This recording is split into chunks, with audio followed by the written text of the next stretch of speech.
Okay, I've started the stream. It's broadcasting. I see packets flying into the inner sphere there. Okay. I believe we're live. I think. Maybe. Possibly. Well, we'll find out soon I think enough. you're live. Yeah, I mean, somebody check. Hear you from both ends now. Okay, you can. Somebody can check and see, make sure. Yeah, I just checked. Okay, excellent. So yeah, welcome. I mean, nobody's probably here yet, but welcome to the live stream. I'll throw this up on YouTube as well, probably. You know what? I'm just gonna put an announcement up quickly as well. Okay, so we have Kamikaze here, who is the original, one of the original developers for Living Legends from Wandering Samurai, and as well we have. Hey, how's it going, everybody? Hello, and then we also have Serpentus and Star Wraith as well, who. I forgot that you were going to be here, Star. I actually didn't realize, so and when I was doing the overlay, I only put Kamikaze and Serpentus' name up, so sorry about that. It's fine. But yeah, it's so fine. Serpentus and Star are the basically the couple of the leading developers now for the community edition of Living Legends. That's what's in production now. So everybody, hi, cheers all around. Yay! Hey, live stream's going. Yeah. Went Hey, off without a guys. hitch. So, for now, anyway, we'll see what happens. We Somebody messed may. something up. Internet's gonna go down. Yeah, right. Time Warner Cable's just like, no, fuck you today, Shiv. Oh, thanks. But somebody might also want to check and see if my YouTube video went up as well. I want to make sure that went public, and I don't exactly have the means to check myself at the moment. No problem. I'll check that quickly. Ooh, got that little BA. Goodbye. All right. Just so that everybody knows in the stream what server you on, so they can all join you and shoot you and kill you live. Yeah, I was on my server, but right now it's not populated because of Chaos Marches going on, and the other servers are populated. I am on SJ Huntress A mixed maps. Huntress Alpha. Oh, let's see. Oh, yeah, I see. It's only 16 people on, so there's still some room. I might join, actually. Yeah, all right. Do it. Yeah, I mean, the more the merrier. Let's do it. And basically what this is going to be is sort of like a live Q&A or AMA, where you can ask the developers any questions you want about Living Legends, what's in the future. We're going to be talking about the roadmap for Living Legends, and some other stuff in the works. So yeah.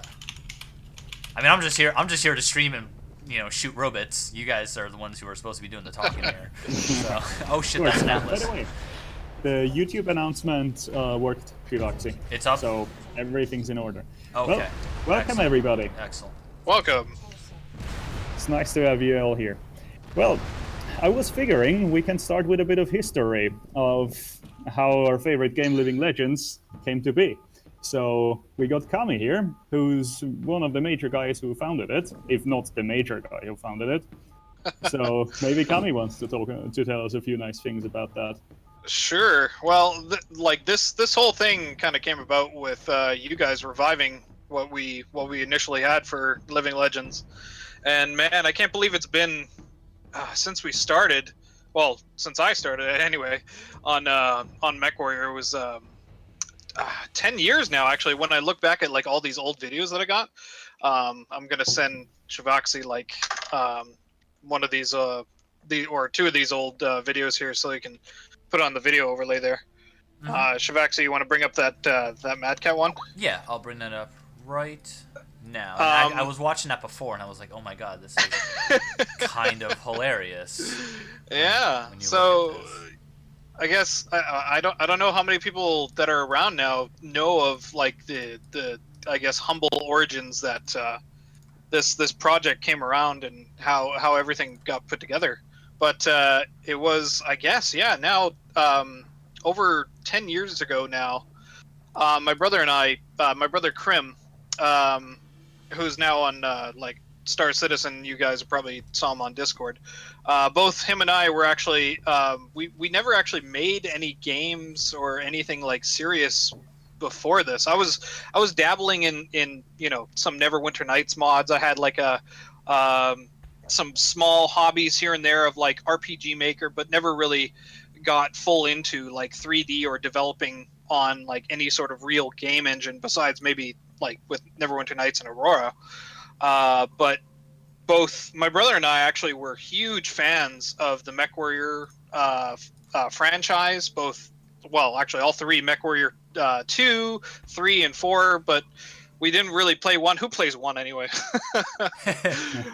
MechWarrior 1.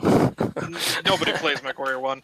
But MechWarrior 2, MechWarrior 3, even MechWarrior 4, like, we played them to death, man. Like, for me, it was more MechWarrior 4. For him, it was more MechWarrior 3. But we loved all of them all together. We won't mention Mech Assault at all in this. That's just the Voldemort of this podcast.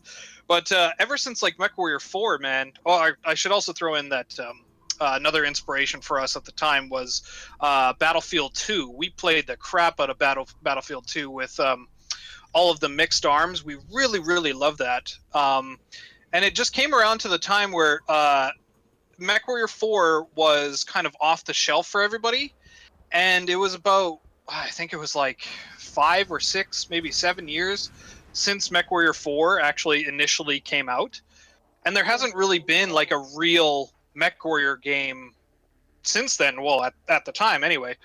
And when we were playing like Battlefield 2, like my brother just comes to me one day and he says, "Hey man, how would you feel about like reviving like a MechWarrior, the MechWarrior title, and actually like building a MechWarrior game?" And I was like, "Yeah, sure, why not?" What else was I doing? Like, I wasn't really doing a whole hell of a lot besides like, you know, some of the Neverwinter Nights stuff. And I was like, "Oh yeah, so like, how do we go about doing this, right?" So he shows me this. He showed me the tools that it was actually community made tools for Battlefield 2142, where it was actually some people that were trying to put in their own content into Battlefield, and then we were looking at what they were doing with their mechs. So we were like, hey, why don't we actually like put something together? And so my brother Krim put together this Mad Cat that he ripped the 3D model and then tried to throw together like a quick rig. We knew nothing of like how to do stuff in 3ds Max. We didn't know anything about animation rigging at the time, so we're all self-taught, right? Mm-hmm. So from all of this, him trying to throw together this Mad Cat rig, the video that he's got, I just played it too just a minute ago. All right, sweet. It looks very derpy. I love the legs are just kind of like flailing all about. Like. I mean, like that was one of the first attempts of us trying to like put something in, and it didn't really go very far. And that video's from like 2007, right? Yeah, exactly. So imagine like 2007, where I think it was like 3ds Max 8 or 7, right? So it doesn't even come into the yearly digits yet, right? So it's not even like equivalent to Max 2016, which I think is like 18 now or something like that. But it didn't really stop us from like doing like exploring more on how to actually like put stuff into game engines. And what really kind of took off for us was when we got this this video that I just linked to, the jump jets in. We had like a few people that were actually helping us out on some Battlefield forums that were actually helping us out with trying to attach jets onto the 2142 mech called the Rysid. And this was kind of the kind of pivotal point for us, with showing like, hey, you know what? We totally can do this. We totally can make something that would totally be like a MechWarrior base in some sort of game engine, right? We thought initially that it was going to be 2142, but you know, over the course of several months of trying to dig into what it was essentially like a community-made editor, it didn't give us like any sort of flexibility at all, right? And we're like, it's not going to go very far. So we decided to abandon this in favor of actually going for like enemy territory Quake Wars back in the day. I doubt anybody is actually well, I don't know if anybody here in the stream has actually even heard of it. The Quake Wars? Yeah, Quake Wars Enemy Territories. Yeah. I remember that. Yeah. Did you guys play that game? I never played it, but I heard a lot about it. No, yeah, I heard that about that as well. I think people still play it, actually. I'm looking at that video right now, the jump jet demo. So yeah, like we were actually contacted by Splash Damage to actually look at porting all of our assets that we got started. This was at the time when both of Krim and I were actually initially starting out with doing some 3D work, some 3D animation. So the stuff that I was building out the original Demolisher tank, the catapult, which are all still in the game now, actually. So those models were mine. Krim was putting together like a lot of the rigs for these early ones, and so Splash Damage was asking us like, hey, why don't you actually come check out enemy territory and come join this alpha? So we joined their alpha for about 6 months, but we're like, so where's your editor? Oh yeah, we'll give it to you. We'll give it to you, no problem. Yeah. And we're like, sure, this game's great and all, but like, where's the editor? So we eventually said like, hey, you know what? Like, why aren't we getting like any of the support that we really need? And it was actually one of our German friends who was a part of our Battlefield kind of guild at the time called Tactics Over Principles, or TOP. His online handle was Effie, and he was actually one of the original level designers for us. He's the one that actually turned us over to look at what CryEngine was actually making at the time, and it was Crisis that was going to be releasing. What year was this? 2007. Was this 2008? 2007? 2007. Yeah, Crisis came out. Yeah. Something like that. Yeah. So wow, the game that nobody could run at the time because the hardware literally did not exist to run that game. I mean, dude, isn't that the perfect engine then to put a MechWarrior game in? Yeah, oh yeah, absolutely. I remember, if you don't mind me saying a little bit about, go for it. Remember like the Game Informer magazines that would come out? Mm-hmm. When Crisis came out, a Game Informer magazine came out like that month or something, or later on, had a picture of NASA, like in the big NASA control room, right? But NASA on their big screen was playing Crisis, and the caption read, NASA gets closer to running Crisis at very high settings, because the joke was nobody could fucking run, not even NASA could run the game at the max graphics settings, you know? There you go. And I mean, like, since what was actually pretty awesome with working on the CryEngine at the time is like we got all of this support from their community manager, Alex Marshall, at the time, and it was actually really, really awesome because he would a few of those devs actually over there since moved on from Crytek were really helping us out with actually the pre-mod SDK, actually, because the biggest thing that the yearlies wanted to promote was actually like the modifications for Crisis and CryEngine 2, since actually a lot of people were doing all the mods for Far Cry.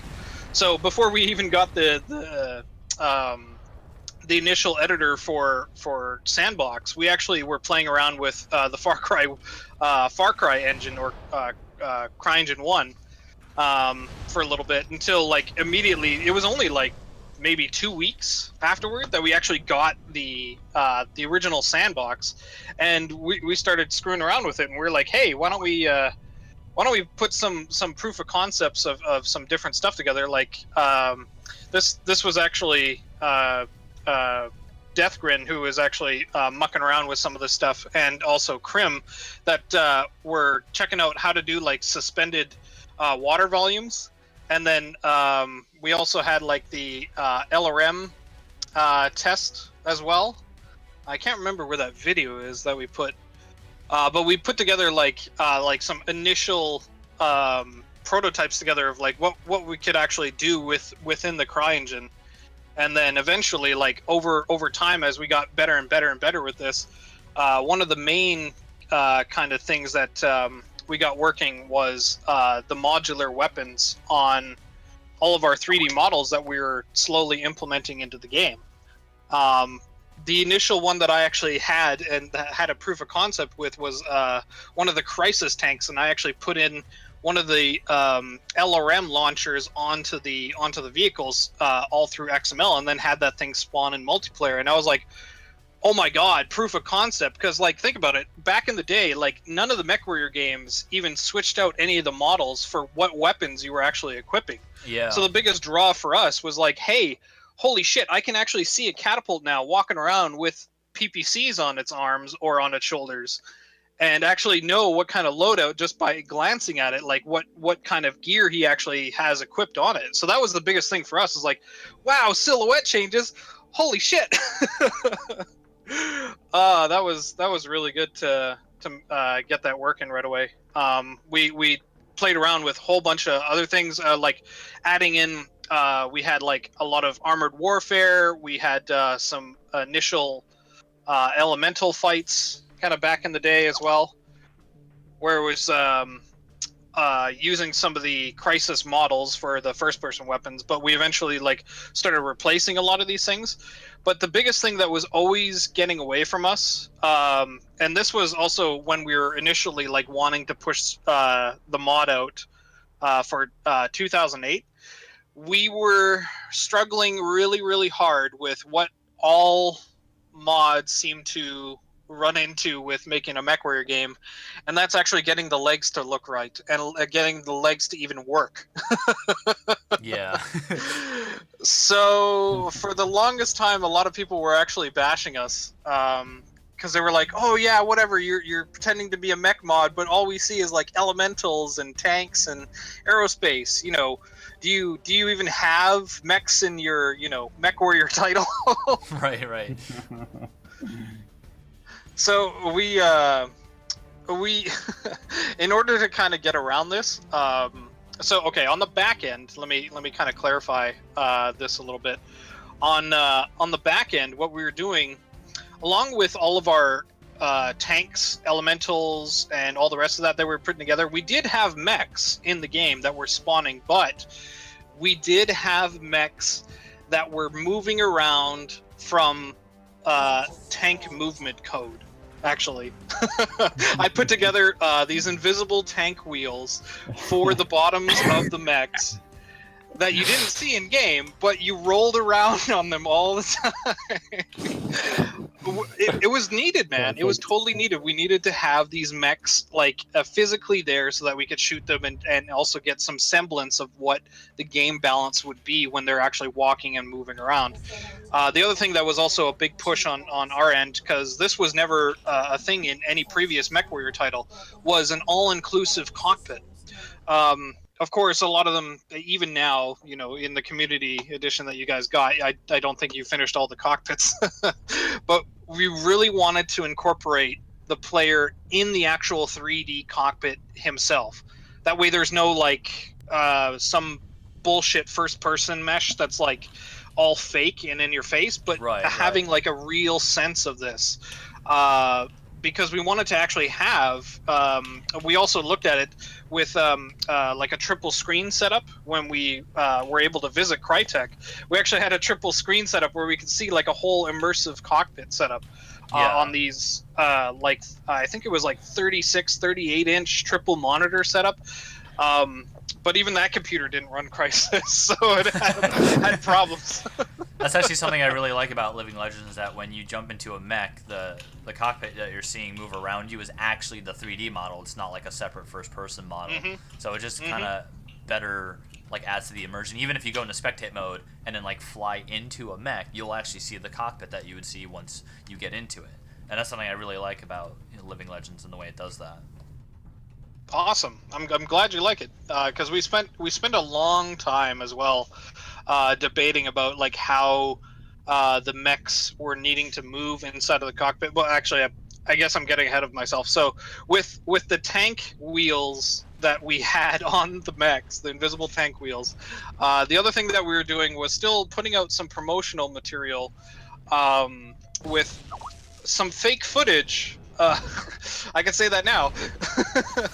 some hashtag fake news of us getting the legs to work on one of our Puma models at the time. So this video that you're seeing here is super fake. Yeah, I don't have it up yet. 1 second. Oh, okay. Oh well. Just killing the little BA first. Let me grab that. Yeah, I was killing things. Here, where's your Twitch? So that, like, I don't know how far behind it is, but yeah, it's a little delayed. Oh, I got it. It's twitch.tv/Shaboxy. I'm gonna load up that video right now, though. Sweet. There we Let go. me put So, that yeah, on. I see that. Oh yeah, I see the Puma. It's on right now. So, it's gonna be delayed for you. I think it's like 10 minutes behind or no, 10 seconds behind or so. Okay, no problem. Shouldn't be So too bad. this video here that I got going on, or that we got going on here, shows, and you might be able to see it from first person, that this is the tank wheels that are actually pulling the mech along, because there's no bobbing or weaving or anything like that. Right. But it was all fake to show, like, hey, this is what the immersion will be like with the Pumas and other mechs actually walking around, and the mixed arms combat to put this all together. And we're still trying to push for, like, oh yeah, you know, winter 2008 da da da da da. Right. But I remember yeah, the promo video where you had to cross out the 8 and write 9 in because it was a little delayed. that's even in the well, that I don't know if you guys replaced it. But No, that it's should still in be the menu. Yeah, it's still there in the background of the menu.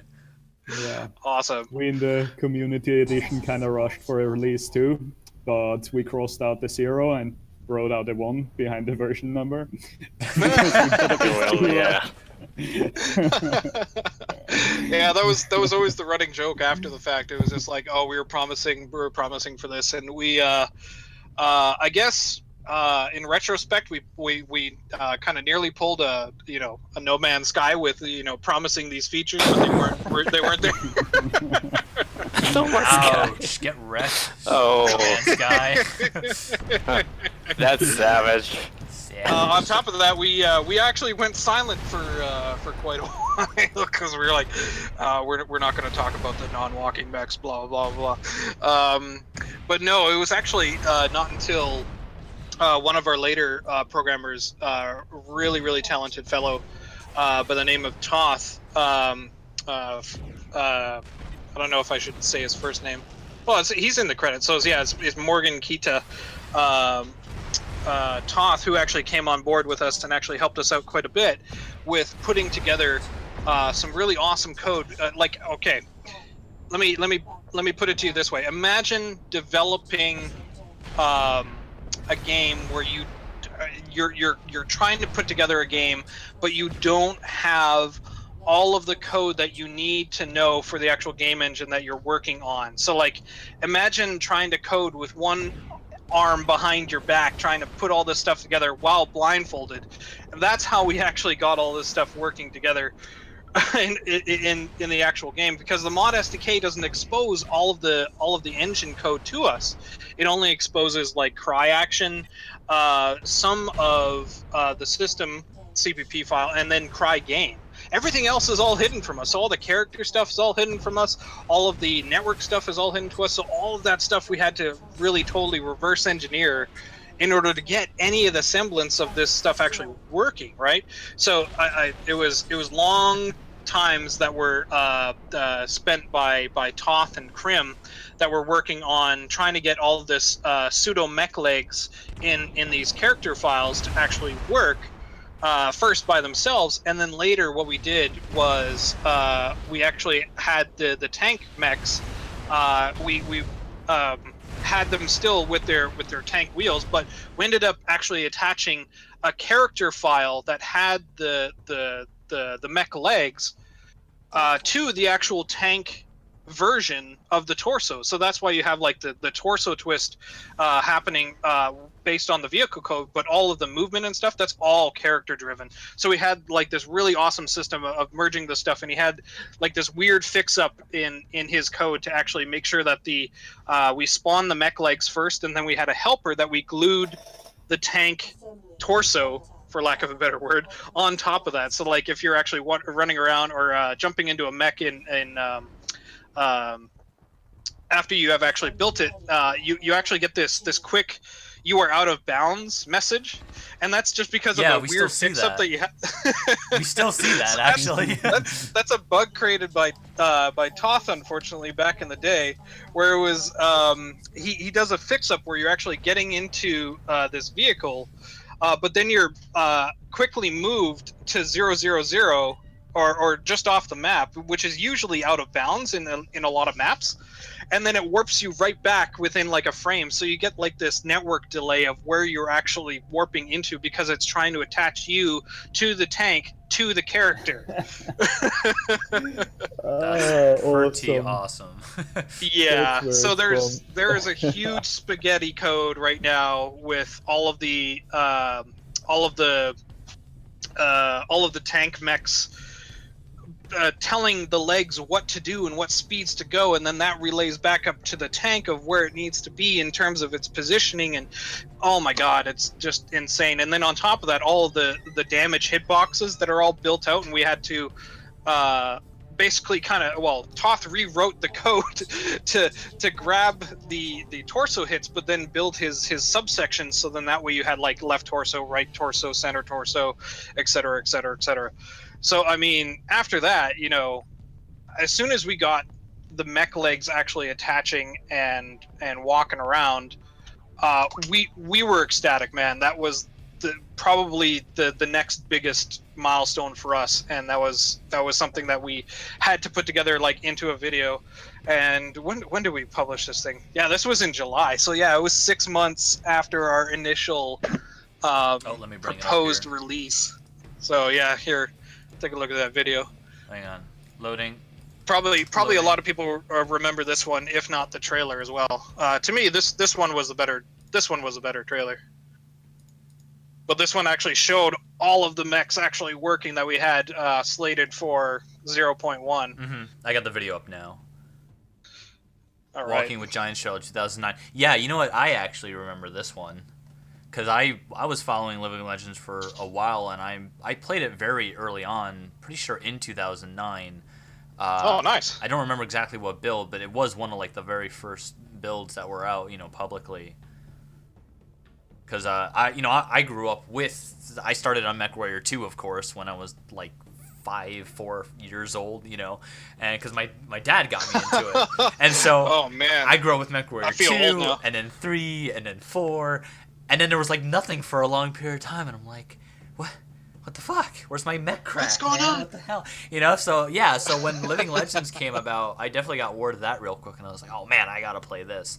And then what really kind of killed it for me, of course, was the inevitable GameSpy shutdown, you know, and that kind of screwed everybody up, and it was like, oh well, you can't even get online anymore. And then it kind of fell out after that, you know. Which is why I'm glad there's a workaround now that's just built into the community installer, so it's you click a button and you can play. You know, I'm so glad. We'll totally get to that. I guess I'll finish up here since, I guess after the mech legs were all sorted, everything else was just content, right? We get the Warhammer in, we get all the different tanks in, we get some of the aerospace in. Let's get like, you know, a bunch of the inner sphere assault mechs, because here is the beauty of it as well, because the modular design of a lot of the mechs, even though, you know, whatever canon, only really the clan mechs were actually supposed to be, you know, the omni mechs that were modular. But, you know, when we looked at them individually, we saw a lot of, within the concepts, we saw a lot of them actually sharing their designs and their mech legs. So we're like, hey, you know what? The Mauler, the Awesome, the Atlas, they all share the same legs. All we got to do is, you know, build the legs for just, you know, the one set of those mechs, and then we build the new torso for each other one. And then bam, you know, we had like an assembly line of a whole bunch of different mechs that were all being put together like super quickly. We used like the chicken legs for the Vulture and the Mad Cat, and it was just like, I can't. How many mechs do we have like right off the bat? I think we had to. The Avatar. The Avatar has chicken. Yeah.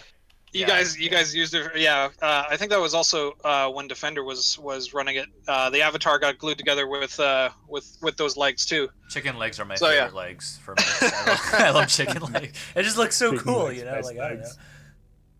I guess it looks more animalistic, you know, and I kind of like the idea of a mech being an animal and just a complete savage. There you go, man. And I mean, like, Timberwolf. shit. It was just a matter of putting together like the last few maps. Like really back in the day, the ones that I remember the most were Clear Cut, Sandblasted, bit of Death Valley. I think Death Valley didn't get released until later, but we played it actually in our betas, or I guess in our dev builds anyway. Yeah. But we always had. I got to make a shout out to Deathgrin because I always love to make fun of him. Even to this day, I don't think he ever finished his map called Cold Steel. That map will be perpetually in development. He was actually trying to build a one of our largest maps that also had like a city center in it. So it was supposed to be very reminiscent of like inner city of like MechWarrior 4 kind of thing, but then also like this whole kind of tundra landscape on the exterior as well. So it was just funny that he never finished it as well. But since after that as well, we also had like some mimic maps of like some of the old MechWarrior 4 maps. We had Frostbite, we had Palace Gates at the time. Those were interesting to put together. Trying to replicate some of the old stuff, and we had like in terms of the design, we mimicked very similar scale to MechWarrior 4 and maybe extended a bit on it, but then had more of the MechWarrior 3 kind of gameplay with it. So we I know. And then that. also And then also a lot of the MechWarrior 2 destruction, so that way you can actually like shoot off a leg, right? And then the leg would be completely, and you're still alive. Exactly. You don't just magically die for no reason. You have to crit the mech and then make it blow up. Yep.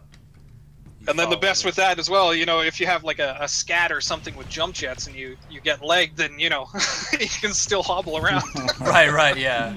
That's what I love about that. Yeah. Actually, if I may, I want to kind of commemorate you on level design while we're talking about, because I love. Hey, thanks, man. I absolutely love the maps in this game, and it's unfortunate I'm not playing on one of the official ones. The one I'm playing on right now is a custom map, but the official maps are like some of the most, just like some of the coolest sort of concepts I've ever seen. For example, the one that I can never remember the name of, but it's the one with the really quick day and night cycle, and it's like blazing hot in the daytime. Extremity? Yeah, Extremity. blazing hot in the daytime and freezing at night. And you even took the time to, and I'll have to show this in a later video, you even took the time to make a lake that melts and freezes over in like real time with animations and everything. You can watch the ice grow and form. It is so fucking cool. It's absolutely awesome to see.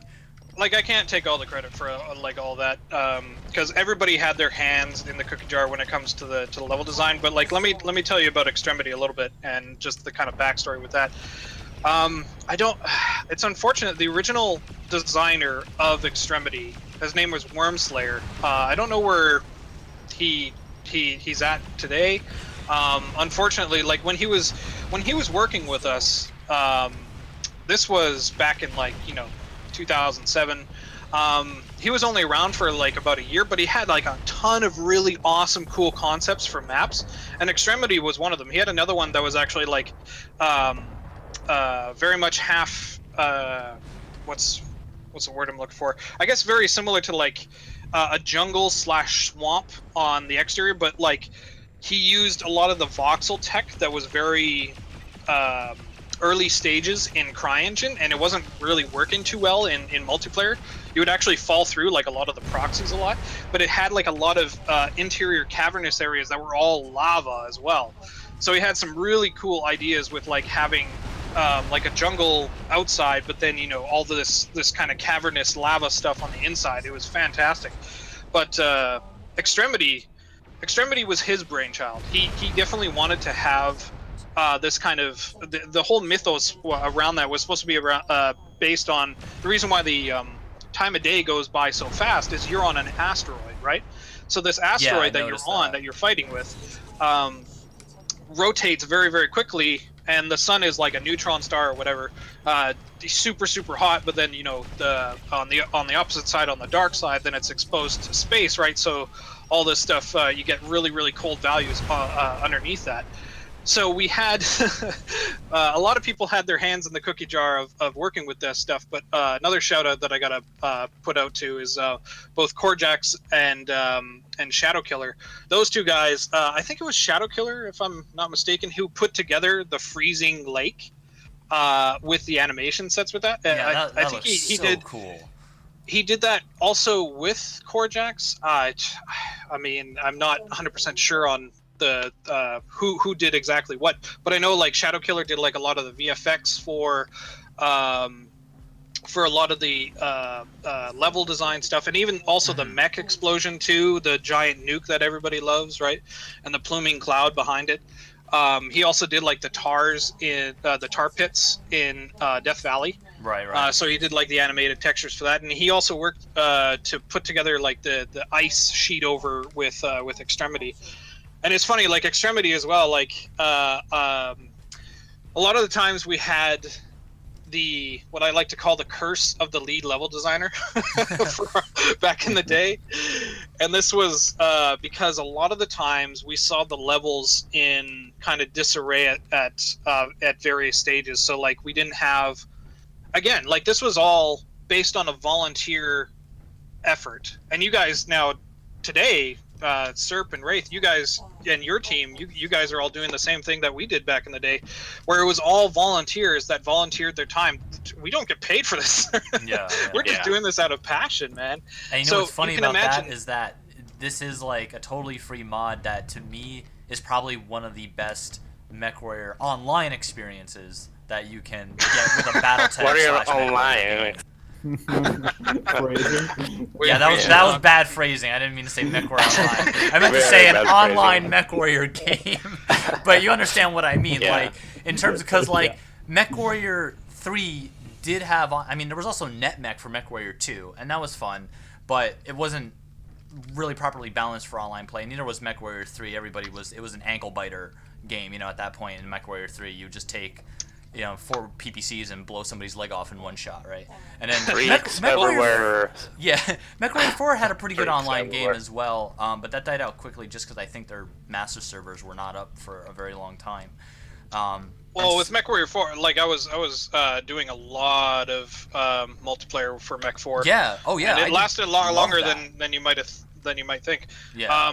It was very similar to Well, and we'll get to this. It's very similar to what these guys did with Chaos March. It was all the league play that really kept alive a lot of these mech games. And like, if it wasn't for league play, for me, like I love league play. I loved playing like Battlezone, Battlezone 4 that was actually put together, Vengeance League that was also put together, CBT, NBT, like all of those ones that were put together by the communities to have like this kind of pseudo planet assault.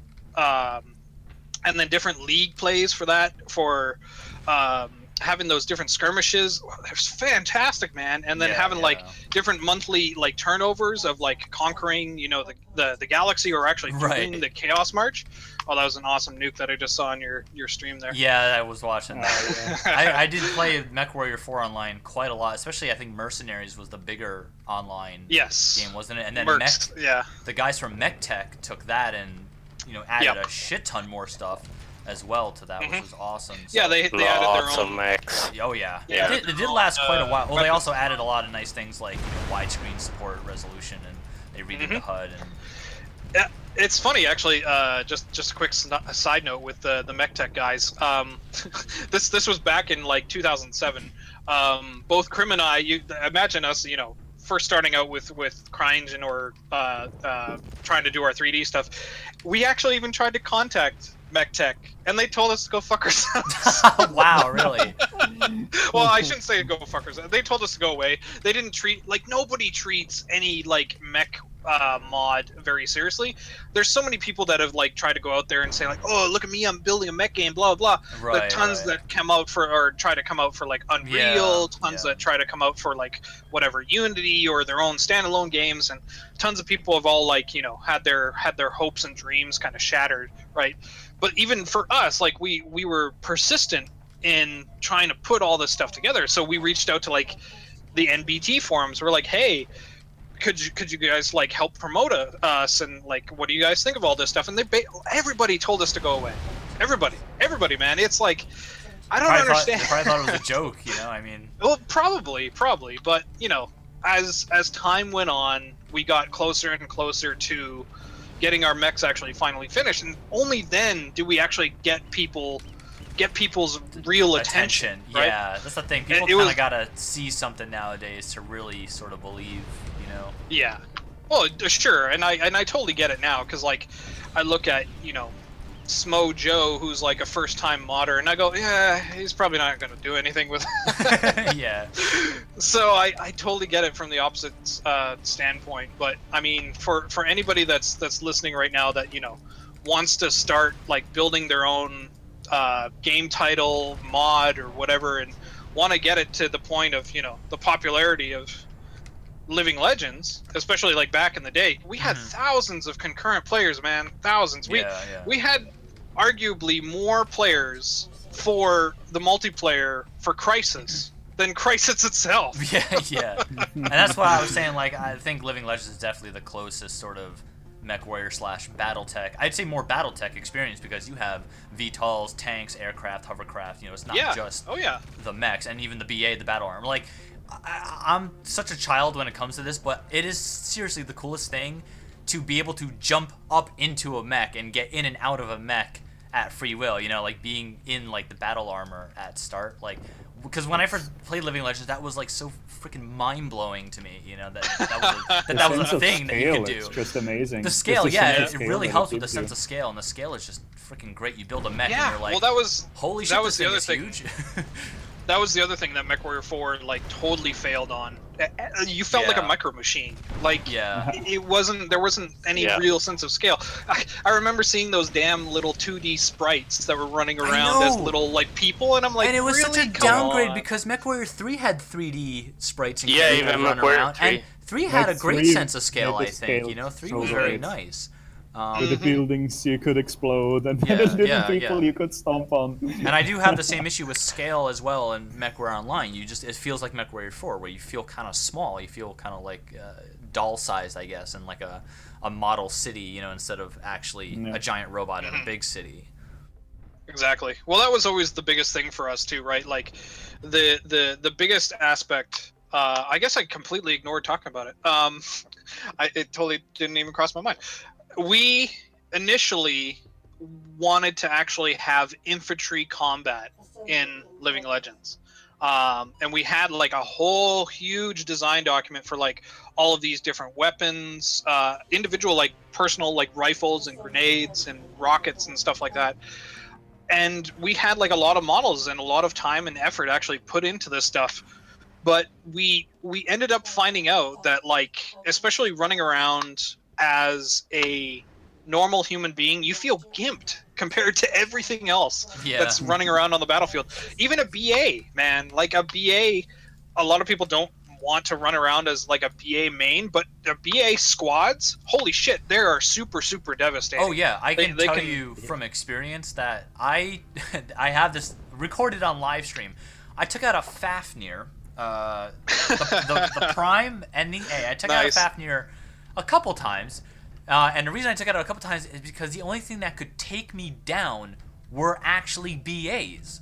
The thing is, the top of the Fafnir is so flat, it's easy to jump on top of a Fafnir, right? I had 3 BAs on top of my head. My teammates are flailing about trying to shoot them off me, right? And they're planting C4 in my cockpit and blowing me out of the mech. And like, it was actually a welcome sort of like I wasn't just super OP, like, haha, nothing can stop me. You know, the smallest, most insignificant thing is what ended up taking me out, you know? That's exactly right, man. Thorn in the and like, imagine that, there. imagine that though, but running around as like a battlefield human, right? Versus tanks, versus aerospace, versus even BA, right? There's no chance. Yeah. There's no chance. I Nobody's mean, it was in gonna the lore find like that, fun. though, you know, as well. For Sure. Battletech Sure. But like anybody that's actually going to be playing the game for multiplayer purposes, nobody would play infantry. So we looked at it for a long period of time. We were like, who's going to bother with this, right? Yeah. Why are we even like, because we did a few tests with, you know, like taking the nanosuit, gimping the nanosuit out of its speed boosts and everything like that. We had the BA on the opposite team, and we try to fight, and we're like, this sucks, man. You know, we have to cut this. We're gonna have to cut this, and that was like a big sad point for us. But it really helped us in the end as well, because we were like, you know what? Let's focus on what's going to be the bread and butter of this game. Let's focus on the mechs. Let's focus on the vehicles, and we can still have the infantry combat, but it's going to be more tribe style. Yeah. With the battle armor, right? And BAs and like are tribes effective. was also a big. Yeah. Go ahead. I was gonna just say BAs are like just effective enough that people do actually take them and like play as BAs. I see BAs all the time, and I'm fighting one right now actually. I mean, they can be effective. You know, they die in like 1-2 hits, but they also are incredibly hard to hit and have a good little bit of firepower to them. You know, that they can be a bit of an annoyance and even take you out if you're not careful.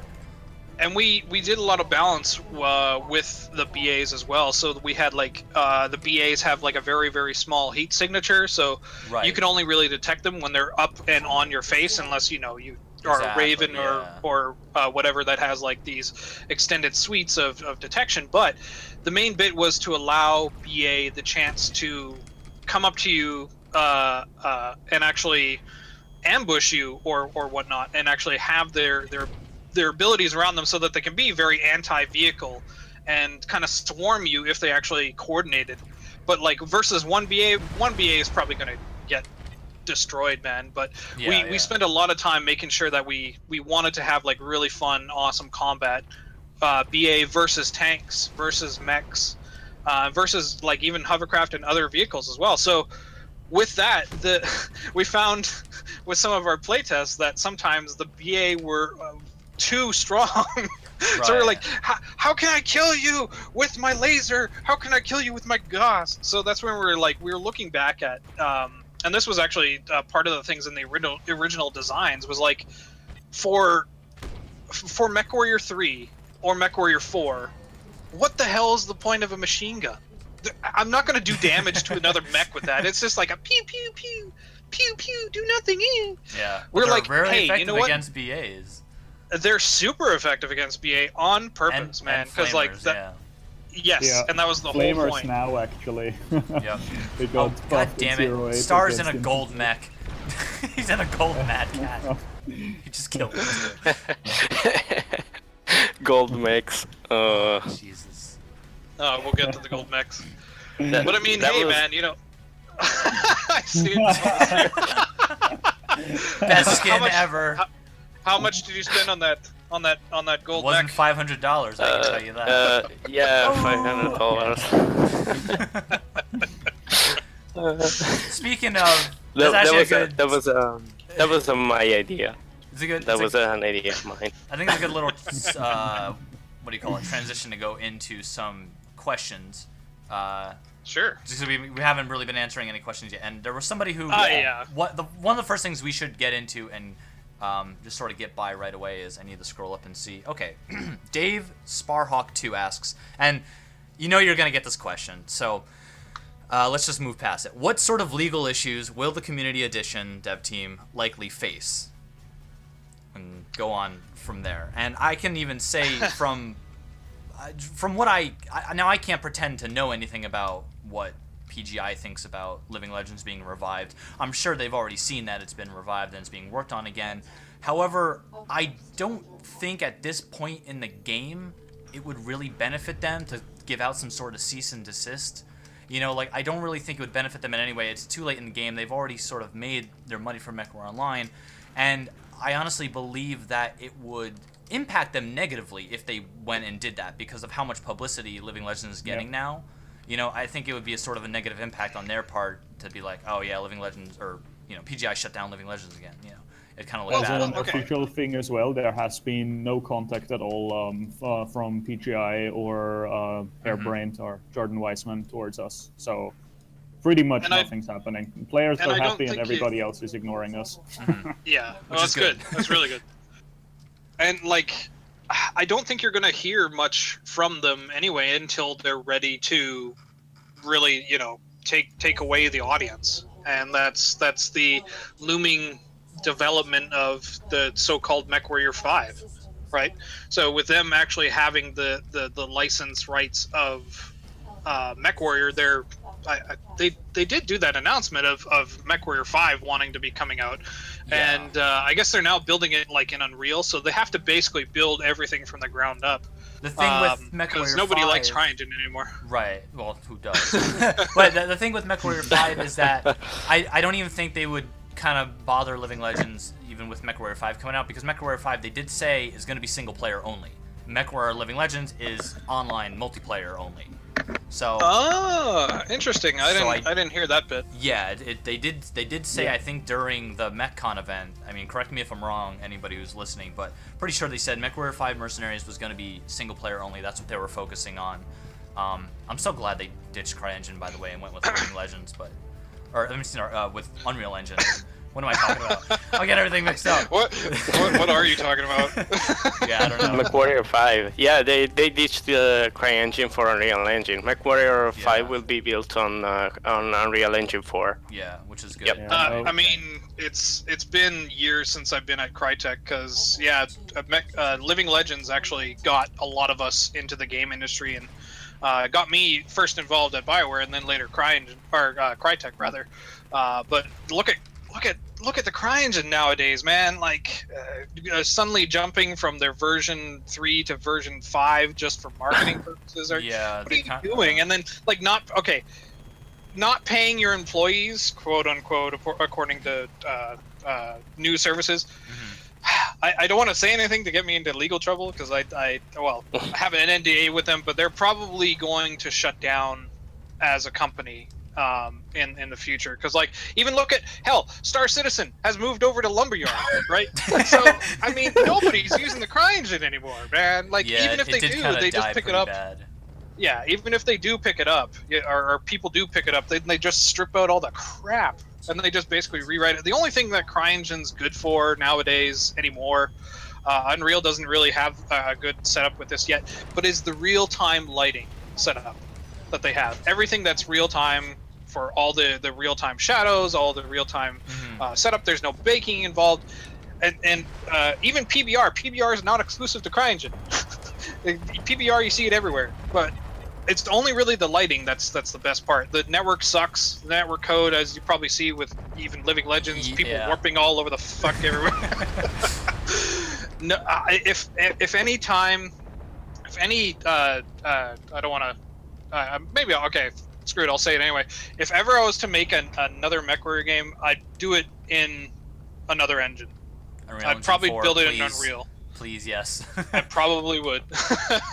I love that engine so much. That's actually what I'm building my next project on right now. But we'll get to that in a bit. Let's probably so to answer the question with the legality with this is, I mean, this was something that I was talking with Serp back and forth with, because it was like, oh, should we like announce this, whatever. I was like, hey, dude, go ahead, man. Like, the only thing that they could do to you is just tell you, hey, cease and desist, right? Yeah. And then they'll probably do that eventually, like I said, probably with MechWarrior 5, but hey, sure, whatever. That's their choice. It's they license that IP to do that. But I mean, what's wrong with competition, right? Yeah. We don't have even when we shut it down for PGI, they didn't actually give us like a legal cease and desist. Yeah, it was there was more never of the anything fact, legal signed, from what I understand. No, there was not. So it was actually it was in good faith, because both Krim and myself were working at Crytek at the time, and I think Morgan was involved with us, or shortly joining us actually at Crytek at the time. But we were scared. We were like, we don't want to lose our jobs. We don't want to get sued for having built a game. And again, like, this game was under all of the assumptions of we're not going to get paid for this, even though now I think back on it, like, man, it would have been awesome to have, you know, Kickstarter come sooner, you know, so we could have kickstarted funding the IP, but whatever. You know? Yeah, I kind of wish there was, and you guys kind of became like the official sort of like MechWarrior devs. Like, I would have totally supported that. I'm sure, and I'm sure like a ton of people would. It would be. What are you doing? All right. Sorry, fiance here. I'm just sad that, you know, like we were ahead of our time with Kickstarter and crowdfunding kind of campaigns, but hey, you know what? Everything kind of happens for a reason. I figure, because like, hey, if it wasn't for really this project for myself, I mean, hell, this working on Living Legends has probably been the single most eye-opener experience for me to do game development. And I'm like, man, you know, I love doing this stuff, and it just reminds me day to day that, like, hey, I can go independent with all the stuff that I've learned from this, and then even like the 10 years that I've been in the industry now, why not, right? So yeah, again, when it comes to, you know, PGI, they'll come when they come, but like, hey, we should just enjoy it as we have the community edition now. Right. And I mean, probably in like a week or so, when I have some more time available, I'll come in and play with you guys next weekend. Okay, definitely. Awesome. I would love to see you play in the game. Looking forward to that. We'll move on to another question, I guess, if that's all right. Let's do that. Okay. Let's see. Let me have Try a to look make over these the shorter questions now. anyways. Yeah, no. I have one more. I have one more already queued up. If you want me to go ahead and ask. Sure, go ahead. Okay, another one from Dave, who asks, which is a good one actually. What features? This is for Kamikaze. What features do you wish MechWarrior Living Legends, I guess, could have? He says you could mechlab. have had. Yeah, mechlab. I was going to say mechlab, probably the first one. If you don't say mechlab, then you're not a true mech fan. Yeah, it's true. That was the whole point. Well, okay, I can go into a whole rant about it, but I'll try to keep it simple. Sure. The whole point of the modular system was to be made for the mech lab that we eventually wanted to produce and create. I don't know, Serp, if you guys have plans for that, but I guess I'll let you get to those. But yeah, that was the biggest one that I really wanted to see, because like, hey, all of PGI's nonsense of trying to nerf boating. I mean, yeah. What? Oh, I got some videos on Ghost Heat that I go into. Like, oh my god, I don't even want to talk about that right now. Those were really enjoyable. Sorry, go on. Go ahead. Oh, I was gonna say, if I could actually add on or ask my own sort of question about the mech lab.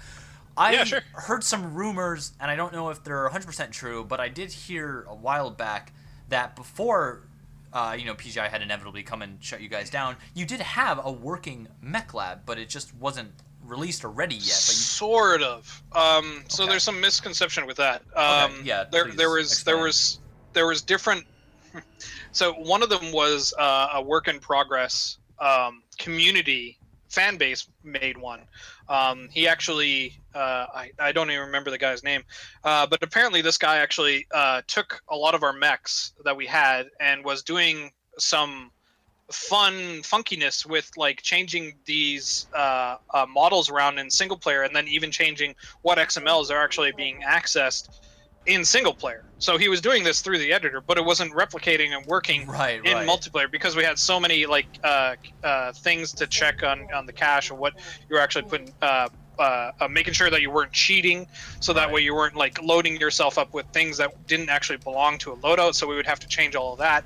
But this was near the end of the development. I think this was near the end of like 05, 06. That I heard about this, and we Defender tried to reach out and like contact the guy, but like I guess like he fell off the planet or whatever. So then I think even like Korjax back in the day was also like trying to do his own version of this, and he got like a little bit far with it, but it didn't get anywhere. So we're just like, fuck, we can't finish this. So we opted to build And this was the thing too, as well. Like we back like between 0.1 and like 0.5, we were actually asking the community like, hey, are these variants like good enough for you? Do you want to change them? Da da da. Mm-hmm. And then even some of the ones like for me, I even fudged some of the numbers too with some of the other mechs. Like for instance, when we were developing the initial 0.1 release, I had the infamous Mark II beat stick. when I don't know if they kept the name of it, but I think it was a Mark II C. That was the quote beat stick, and it had 4 LBX 20s. I think that one actually got removed. Yes, didn't it did. Okay, yeah. It was very over tonnage, and I was like, oh, you could just strip down the armor. And they were like, oh, well, you didn't strip down the armor. I was like, I don't care. I'm just mad, and I want to beat people up today. Nope, I just killed myself. Whoops. It was very cathartic to have that kind of a mech, but like I understand that it was like totally overpowered. So I was just like, yeah, okay, whatever, do what you want. Somebody, There's a couple considerations with the mechlab. Yeah, I'm watching the stream. A couple people are actually saying out to Bah Humbug, Mersha, and StumbleRoan, who kind of basically what's coming up is that, and I actually do agree with this in a bit of a way, that they say that, or Bah Humbug especially, or he says that he likes Living Legends without the mechlab personally, and I kind of have to agree with him on. I know not everybody will agree because it is MechWarrior. It's by nature supposed to have that mechlab, and you be able to kind of customize and build whatever you want. But at the same time, Living Legends is so well balanced around the variants that you can choose from, and taking actual variants that are like canon to the lore and everything are actually really cool for a sort of immersive experience, you know. And so I kind of like Living Legends without a mechlab, and if a mechlab is introduced, it could kind of corrupt the way the game is balanced right now. You know, we could see people boating 20 PPCs on whatever, Well, an exaggeration, but not have is a mechlab by default, like something like having every server have a mechlab. In fact, exactly. For the like next optional. patches, there's definitely no mechlab planned, and our lead designer still hates the idea. Okay, yeah. I mean, Well, for good reason, probably, because the balancing would probably be such a pain to rework, I can imagine. Yeah. It's not even actually about the balance. I mean, it will not be that different than what we have now, because at the end, the optimal builds that you could make with a certain mech, for example, will be always the same ones. At the end, you get 6 to 8 builds which are optimal for some kind of stuff, and it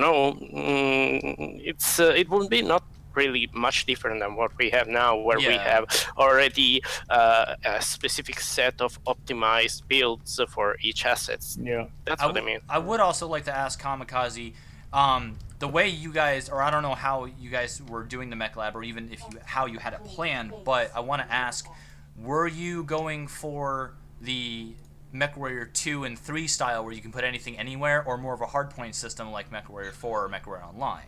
What was your definitely deal like with Mech that? 4? Okay, I like the hardpoint system of Mech 4. I thought it made sense how it was sort of like a combination of hardpoint and crit slots, right? Yes. A Gauss rifle would be maybe 4 crit slots, right? And you didn't have 4 crit slots on like a Kit Fox, so you couldn't put a giant Gauss rifle on a Kit Fox. It made sense. The weapon was too big for the smaller light mech, Right, exactly. So actually, going back to one of the earlier videos that I linked to is the modular weapon demonstration.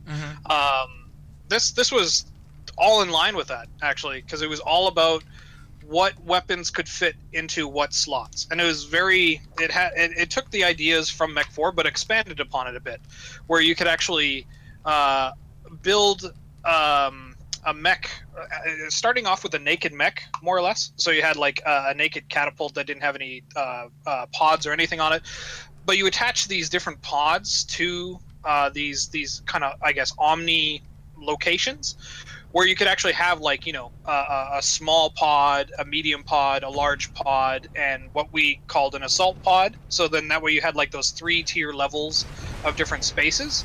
and then that way you could fit in like, you know, an LBX2, 5, 10, 20 in that same order, right? So in that way, like each one of those different weapons that we had fit into a classification of a certain size, very kind of similar to like the sort of slottage that they had for like Mech 4, but they were kind of inconsistent. Why is a large laser suddenly like 2 slots, not 3? But a PPC is 3, and you know, we're like, we'll come up with our own version of that. So that way you didn't have, you know, the giant boating and stacking of anywhere. And this came in parents with the visible gun that you had, right? Because like, again, going back to it, no other mech game allowed you to switch your silhouette, but even Mech 4 knew that, you know, you shouldn't shoot PPCs out of a damn missile pod, right? So, right, yeah. So I had to come up with like a way to account for both systems, so in that way you had like the ability to switch out like a missile pod with a gun. And then that's when I came up with that whole pods idea. And then you had like combo pods, which was like the barrage pod, which is essentially the Mark II's arm, where you could have like an assault slot and a small slot. And then like after that, like there was also supposed to be these hard slots on the mech. So like if they had built-in missiles into their chest or whatever, you couldn't actually change that unless that was more of an omni mech, but then that would go way away from their silhouette. So it was a start of those kinds of ideas. And like I don't know, Serp, where you guys are going to go with that. I don't know if you wanted to expand on that. I mean, that I like that idea. I mean, that's what, I always liked the MechWarrior 4 hardpoint system. I just wish MechWarrior 4 was more of a simulator game, you know, because it did kind of take the arcade route, you know. As for the hardpoint system itself, we're using one that's pretty close to just what the Living Legends did originally, and we just changed up a few minor things. Regarding mechs, not much is going to change with the hardpoints. Sorry, I'm riding on a Kid Fox and it's lovely. Yeah, I'm seeing it. Forward, my steed! That is coming for the hardpoint system actually is going to be in the coming I'm seeing it on live stream now. That's awesome. But, I need to ride back to base. What am I going to do? In fact, the big mechanic changes of the next patch are going to be focusing on aircraft. Now, the reason of that is mechs in their current implementation, they're working pretty well amongst themselves. And they're pretty well designed out, and it just works. Aircraft, however, they've always been in a bit of an awkward spot in Living Legends. So I think they're a lot better balanced now, but especially in the earlier days, you either just completely sucked or you were Jesus in an aircraft, because you could just wreck everything. AKA Wraith. Yeah. So that's actually one of the first things we started to address with 08 by first changing a lot of the flight mechanics. In a little bit, I'd like to start to get into details about that a bit more. But in fact, one of the first decisions, actually, I think our first design decision of 08 was, sorry, King Lear, about that, by the way, we moved the Shiva Alpha and Dona Alpha. The Shiva. Basically, after 071 came out, it was a great patch, and the dev team really gave it their all, but things were just rushed, and that was very apparent. So for the next 3 years, there was no way to change things, and the meta game, if you will, evolving, was becoming a real problem. And people who were really good at figuring out what are basically the most overpowered, if not broken assets, some of them just started to specialize on these. Like 4 LBX20s. And only use these. So you had people like using the Shiva Alpha just wrecking loads of new players, or the Donar Alpha just trolling pubs, or hell, we even had a guy who specialized basically on finding all the campy spots on Thunder Rift and then keeping to shell the base, because there was one fucking spot on that map that only the Inner Sphere could benefit from, and he would constantly sit in that spot, and it was almost impossible to counter it. So the community had to put up with that for like 3 years, and it was, yeah, that was pretty hard to put up with, and it probably didn't help the pub. So the first thing we did with 08 was addressing all these things, changing the maps around so these kinds of exploits couldn't happen anymore, and changing especially the aerospace. Now, in fact, Star, if you want to tell us a few things about the aerospace changes you did in 08, and then I'll get into the plans that we have for the future patch. Yeah, sure.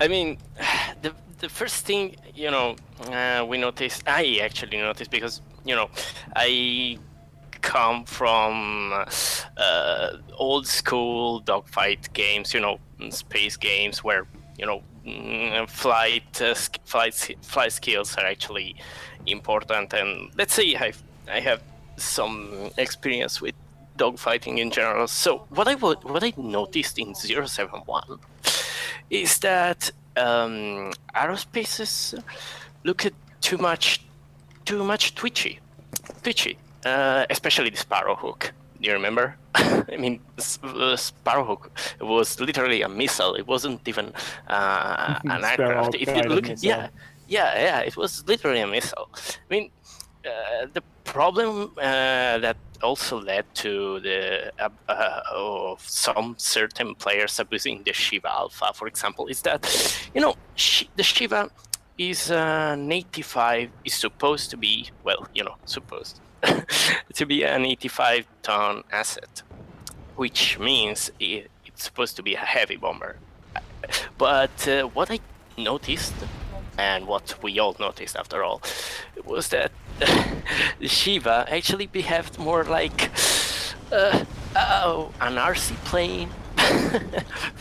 I mean, the problem is that things that were supposed to be bombers behave more like actual fighters, you know, and basically the balancing was made, well, it was pretty evident that the balancing was made, well, that's what I thought when I when I used to fly in 071. Basically, I basically noticed that the balancing was made on the speed of there was, it was indeed a lot of work, but it was on the speed of the aircrafts, not on the maneuverability.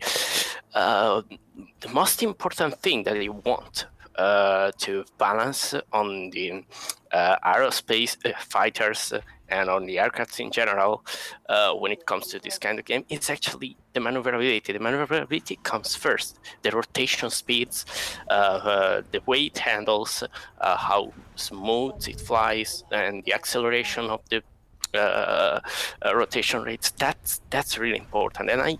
And basically my work for 0.80 was basically mostly on the rotation rates. What I came out with is basically I worked on a spreadsheet that allowed me to calculate automatically all the flight parameters, the rotation speeds, you know, yaw, pitch, roll, that kind of stuff. So basically, all of these values now are calculated automatically, basing on the weight, tonnage, whatever, right. and on the engine rating. What does it mean?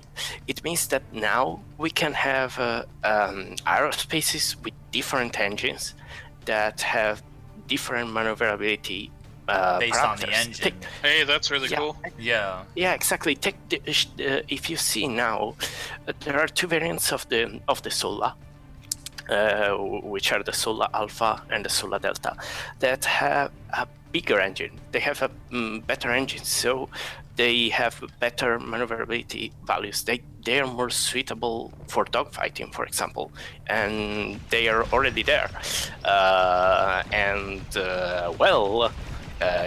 For Yeah, and of course that's as Serpentus said, we are still working on this on the aerospace balancing. I am actually still working on them right now. So there might be some more variants with different engines, some even classes of aerospace fighters and so on. You know, that's going to be for future patches. Yeah. But Well, just make a few announcements about the future patch plans then. Can I? Yeah, go ahead. Yeah, well, sure. all Go right. ahead. So basically, what we are going to have is basically 3 different classes. So each asset, you know, each flying asset, each aerospace fighter. It's VTOL, not really, but about aerospace fighters, we will have fighters, attackers, and bombers. Fighters will be, you know, dogfighters, you know, fast. They will be fast, very maneuverable. So it will be more about dogfighting, you know, and that kind of stuff. The attackers will be basically multi-role fighters. They will have medium maneuverability, but we will have even more weapons, you know. They will carry more weapons, and they will be way more suitable for ground attacks. And they will have bombs, new bombs. Yes, we will have new kind of bombs. We are going to scrap the current fire bombs that we have. Oh. Yes, but yeah.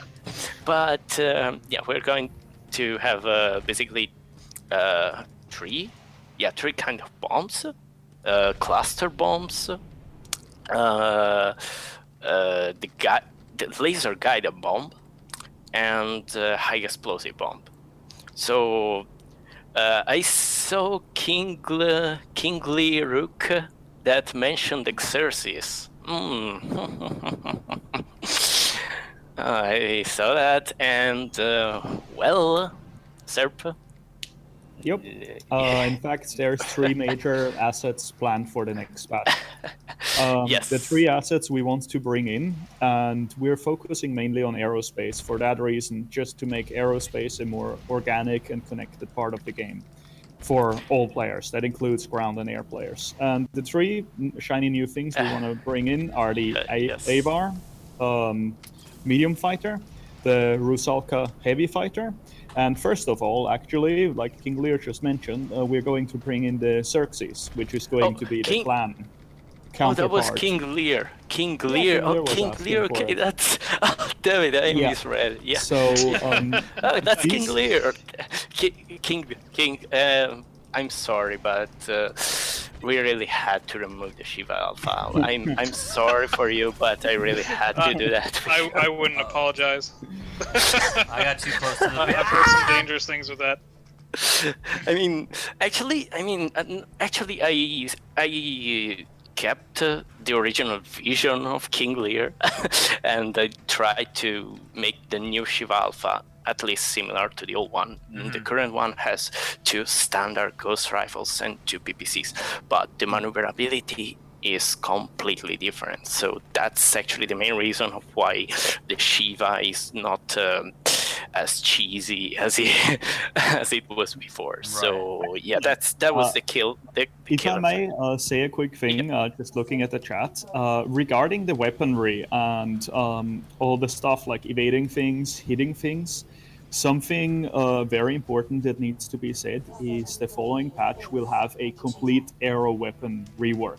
Oh, that means yes. all weaponry that are on ASFs, so on aerospace fighters, will be reworked completely. That is both to make more weapons valid on ASFs, because the current ASF meta is pretty much Gauss rifles, missiles, large lasers, PPCs, that's about it. Anything short range is almost useless, except for maybe fighters, but even they are in a bad spot. So Mostly because of the speed change. Because one other thing I noticed in 071 was basically the speeds. I mean, planes flying. I mean, heavy bombers and dogfighters flying at 250 kilometers per hour. Yeah, Oh, there God might. damn it. Yeah, there such might an have been technical issues, but I mean, seeing planes stalling at 70 kilometers per hour, well, probably, yeah. Basically, now the speeds are all or in line, normalized to values between 400 and 450 kilometers per hour, which is not really super fast, Sorry. but they. There's somebody coming in for a landing and he just blew up in the freaking hangar. Oh, yes, and that's the collision bug with trying to land. Speaking of wait, landing, Yeah, please. Guys, landing is fixed.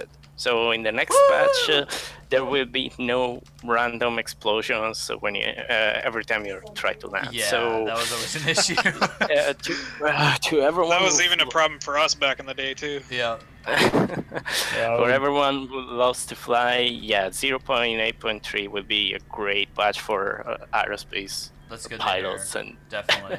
yeah, it'll be a great patch for ground pilots as well, because aerospace is going to be way better integrated. That means we have more effective and better working ground-based anti-air, and the way the aerospace interact with the ground assets will also be in a less, either I splat the ground asset or I get splatted instantly way. So it's going to be more a more organic play style between air and ground. So they're going to be more connected due to the way the flight mechanics are going to be improved and the way all the weaponry is going to improve as well. Mm-hmm.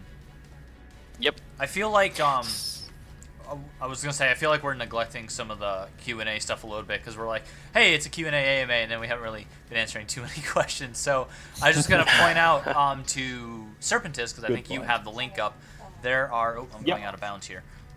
There are hang on. Oh my god, I'm not gonna make it. Oh my god. Okay, I made it. Red. Anyway, the Reddit. Yeah, there were questions. Late. There were some questions people asked on the Reddit post. So I'd say let's go ahead and answer those. I heard something about a Kodiak. Yeah. First of all, one very Kodiak. important question I want to address is something somebody asked. Is there some way the community can help? And I say yes. First of all, no, donations are not accepted by the dev team, nor by who's hosting the servers. But the way you can all help us most is spread the word of Living Legends everywhere you can. Yeah. Let people know that this game is well and alive, that we're doing development, and just bring people in. That's what everybody can help the most. We're still taking people for the dev team as well, so just talk to me personally on a PM on Discord or send me a PM if you're interested, and we can get that figured out. Yeah, if you Google Living Legends, I believe I think it actually comes up right away because we were able to update the main website, fortunately. Yeah. Which was that you, Kamikaze, that updated the main? Yes. Okay. Yes, it was. Yeah, thank you again for that. I still own that server. Okay, excellent. So all of that is still belongs to me. So. Yeah, so if you Google Living Legends, that will come up and it points to the new community patch, and on the community patch page where you download the new 0.8, all the links for Discord, TeamSpeak, all that are on that page at the very bottom. So you can join the Discord and everything. I just wanted to mention that. There were some other questions, I believe, on the Reddit as well, right? Exactly. There was some more. Let me have a look over it quickly. Right. Actually, I want to tackle one more question first. It's not from the Reddit, but it was asked in the live stream just earlier, which is the whole infrastructure. Like, where's the old wiki going? Where is the homepage going? What's actually happening with the infrastructure now? So, regarding the infrastructure, we are getting a new homepage with the following patch. It's going to be about 2 to 3 months till that's done, but there's going to be a new official homepage hosted by the new developer team, and we're also going to have a wiki. Now, since there's already an existing wiki, most likely we are going to just port the most important articles. So as for the state of things right now, we're currently getting access to the old wiki. I'm coming in for landing. Wish me luck. Good luck. And anybody who wants to edit in the old wiki, just let me know. Send me a PM on Discord or on the official forums. And we'll get you sorted. It'll still be a few days or a week or so till we got everything sorted out, but we're getting there. So yeah, that's regarding the infrastructure. So, give me 1 sec. Okay, the next question that I see is, well, obviously, new mech when? Right, new mechs when. Which, of course, makes a lot of sense. So, and spoiler, mechs. The Kodiak, right? Yeah, mechs for now are mechs for now. We're working on them. But for now, for the next 2 patches, they are more of a secondary thing. So yeah, that's understandable. For mechs, we're not going to hold up a patch because a mech is not done, but they are being worked at. And I want to also add in, because I was the one who actually, I got one of your new members on the community dev team in, because he first talked to me because he saw my video, and I talked to him on TeamSpeak, and I got him introduced to you guys, and now he's one of your modelers and animators, right? You actually have, basically my point is what I'm just saying, you guys actually have modelers and animators now as well on the team. Exactly. In fact, we onboarded a whole load of really talented 3D artists now, so that's gonna go a lot easier now. We have a lot of people working on things, and like I said, the most focus for the coming patch is going to be the 3 aircrafts we're going into. It's going to be the Avar, which is the clan counter to the Sparrowhawk, the Rusalka, which is the inner sphere counter to the Visigoth, and the Xerxes, which is the clan counter to the Shiva. So at the point the next patch is out, we will likely be able to even have a basically pure tech aerospace matchup. Right, yeah, because I noticed the mechs are matched, but not the aircraft or the tanks for that matter. Exactly, and that's why our focus for the coming 2 patches is actually on vehicles and aircraft to even out that playing field and have that done. As for mechs, I love how you guys are finishing up the original roster that we had for a lot of the vehicles. That's awesome. Way to go, guys. Thanks. Yeah, in fact, with a lot of the original roster, Vlad made a thread on the forum about it. I could dig it up quickly, actually. A lot of the unfinished stuff, a lot of these are likely to be finished first. Not all of them, however. There are some that we don't think fit in our design philosophy, but we're definitely going to look into some of them. The first time that we're going to finish mechs is probably gonna be the patch after the next one, and we are most likely going to look at the Cauldron-born and the Anubis first. Oh, nice. Oh, nice. It's it's still gonna be a little while out because, like I said, we're not holding up a patch for them, but they are being worked at. They have a secondary priority until the next 2 patches are out, and then we're probably going to focus on them more. And are you using then there will be more mech announcements. For the Cauldron-born, are you reusing one of the mech legs, like the Bushwhacker? Because that could probably work. Exactly. Yeah, the Cauldron-born, exactly that, actually. The Cauldron-born is going to use the pushy mech legs, and the Anubis is most likely going to use the solitaire mech legs. Although the Anubis is only in a concept stage now, so I don't want to spoil too much about this stuff. All right. But we're definitely working on new mechs. But first of all, expect the new aircraft and expect vehicles. So one thing that's going to come out either in the coming patch or in the one just after it is going to be the Rommel as a gift for our inner sphere tankers. The Rommel, basically, it's a rather slow, really heavily armed tank that the original variant has an AC-20, LRMs, and I think a small beam laser. So it's kind of a close-range urban combat chassis variant. But there's a lot of other variants you can do. You can put a Gauss rifle on it. You can put all kinds of nice stuff on it, really. I just want to also mention, for those who don't know what PureTech is, there's a server that's up in Living Legends right now that's dedicated to PureTech, and what that means is just, if you're on Innersphere, you can only take Innersphere mechs and vehicles and all that, and if you're on Clan, you can only take the Clan mechs and vehicles and aircraft and all that. And because usually in Living Legends by default, it's anybody can take anything. It's more like red versus blue instead of Innersphere versus Clan. But there is a server that's up dedicated to just PureTech for that, and I think it's just called PureTech, isn't like SJ PureTech or something. Yeah, exactly. And even though mixed tech is going to be the main thing we'll have on servers, at least our asset matchup, we're aiming to go for a kind of pure tech thing where both factions have assets to counterbalance each other. And there the Rommel fills a nice spot because it gives the Inner Sphere a 65-ton main battle tank, which for the clans the Oro fills. Now the Oro plays a lot different from how the Rommel is going to play, because the Oro is comparably squishy, but like all clan assets, it packs a major punch. The Rommel is basically going to be the Atlas of tanks. Like some variants even pack more armor than a Demolisher. So, yeah, it's going to play pretty much like the Atlas of main battle tanks. And it's probably going to be somewhat affordable too, more affordable than the Demolisher, and that should definitely fill a tank spot, if you will. Now, as I said, the next patch we're focusing on is going to be the aerospace rework, and the patch after the following one, we want to focus on battle armor.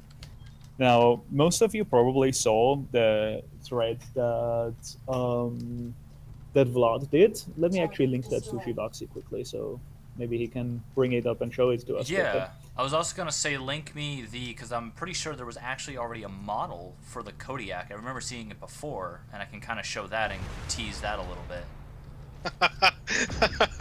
Well, I don't want to promise too much about the Kodiak yet. It's not in any immediate future roadmap. I know there is a model though, right? Yeah. Yeah, there is. It's not very far done though, so it's pretty much like making a new mech. It would be as a for very, the Kodiak, very, very early teaser then.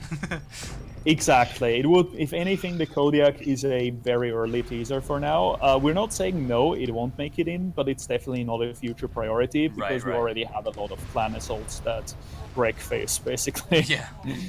So, and it's also a consideration of the playtime that the assets are going to get, because obviously the Kodiak would only be a very late game asset that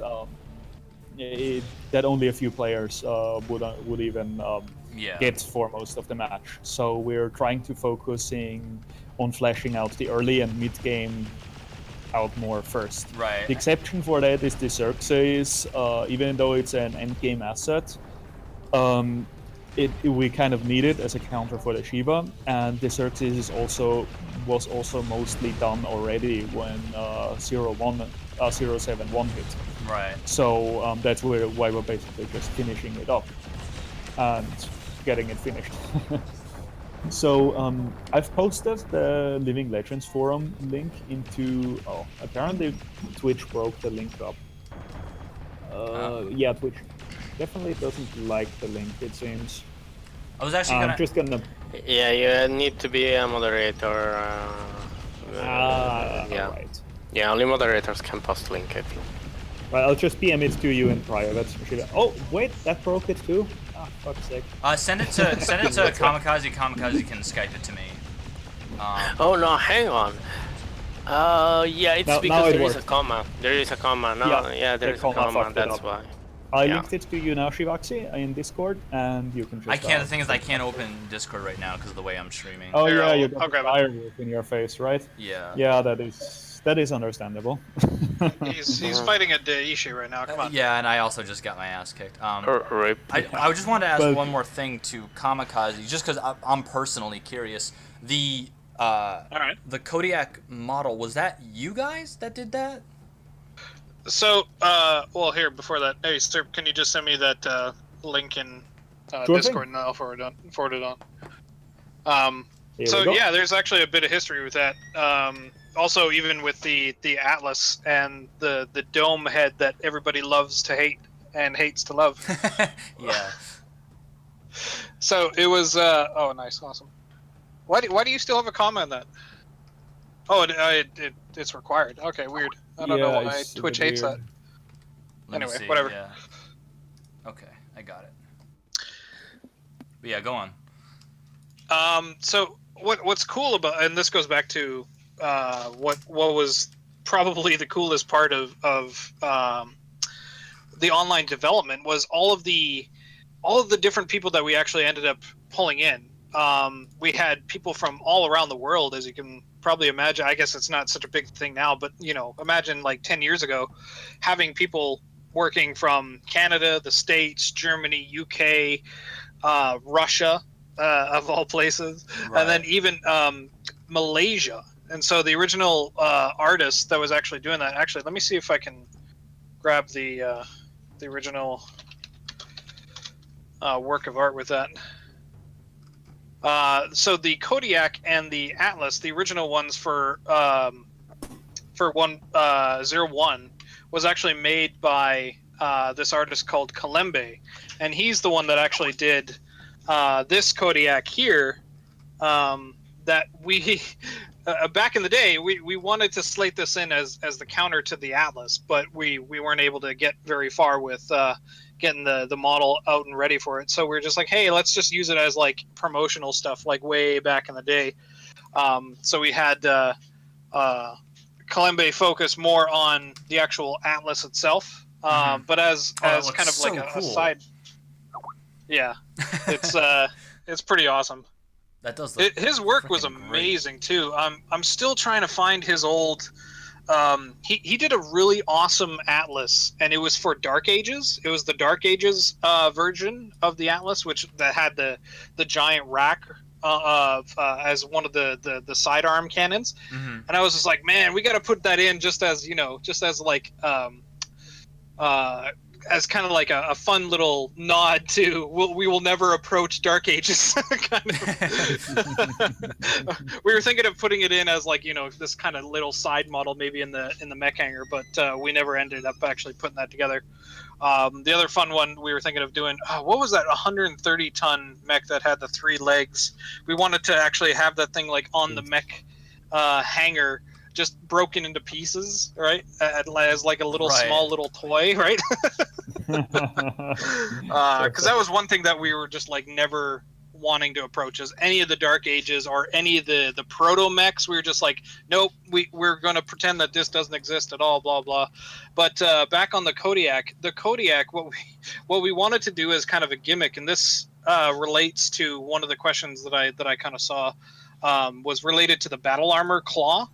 What we wanted to do was actually build in a pseudo melee system, like not the fucking rock'em sock'em robots as everybody's probably thinking about, but essentially we wanted to have like a really cool pre-canned animation for the Atlas, and then maybe even for like the Kodiak, where they would have their own kind of either claws or punches, because what we really wanted to see was very similar. You probably saw, like there's this.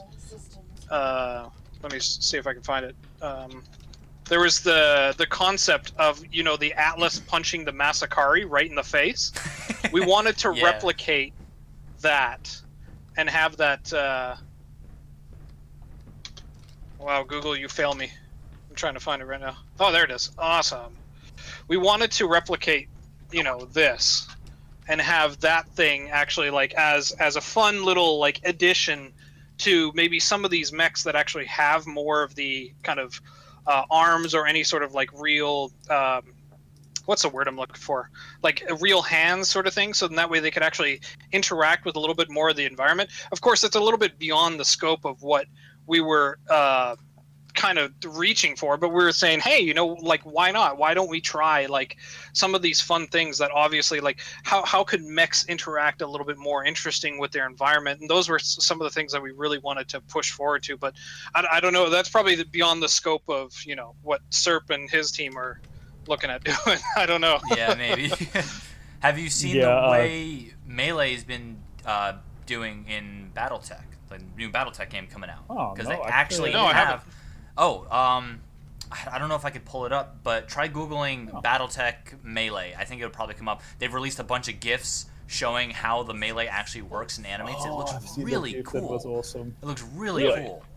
And I like the way they're doing it. They even discussed how, because this is, remembered, the founder of BattleTech himself, Mr. Weissman, doing BattleTech. Yeah, Jordan Weissman. Yeah, doing the new BattleTech game. So, and he's come up with a new system. They show all the stats of how Melee is going to work in the BattleTech game, and it's really cool to see. Honestly, I love the animation so far. Send me one too if you find a link of the GIF so I can throw it up on the stream for those who haven't seen it yet. Just because I don't want to minimize the game here. In the meantime, there was a lot of questions about melee and DFA stuff. I'm just gonna have to answer to them. Sadly, no, we can't really implement melee into Living Legends at this point. Yeah. That require a whole bit of reworked code. The crisis physics is very special when it comes to that. Oh yes. I think we've all noticed by now too, playing the game. Yeah, and there's a reason. Aircraft explode on the landing base still, and harassers flip over all the time. And yeah,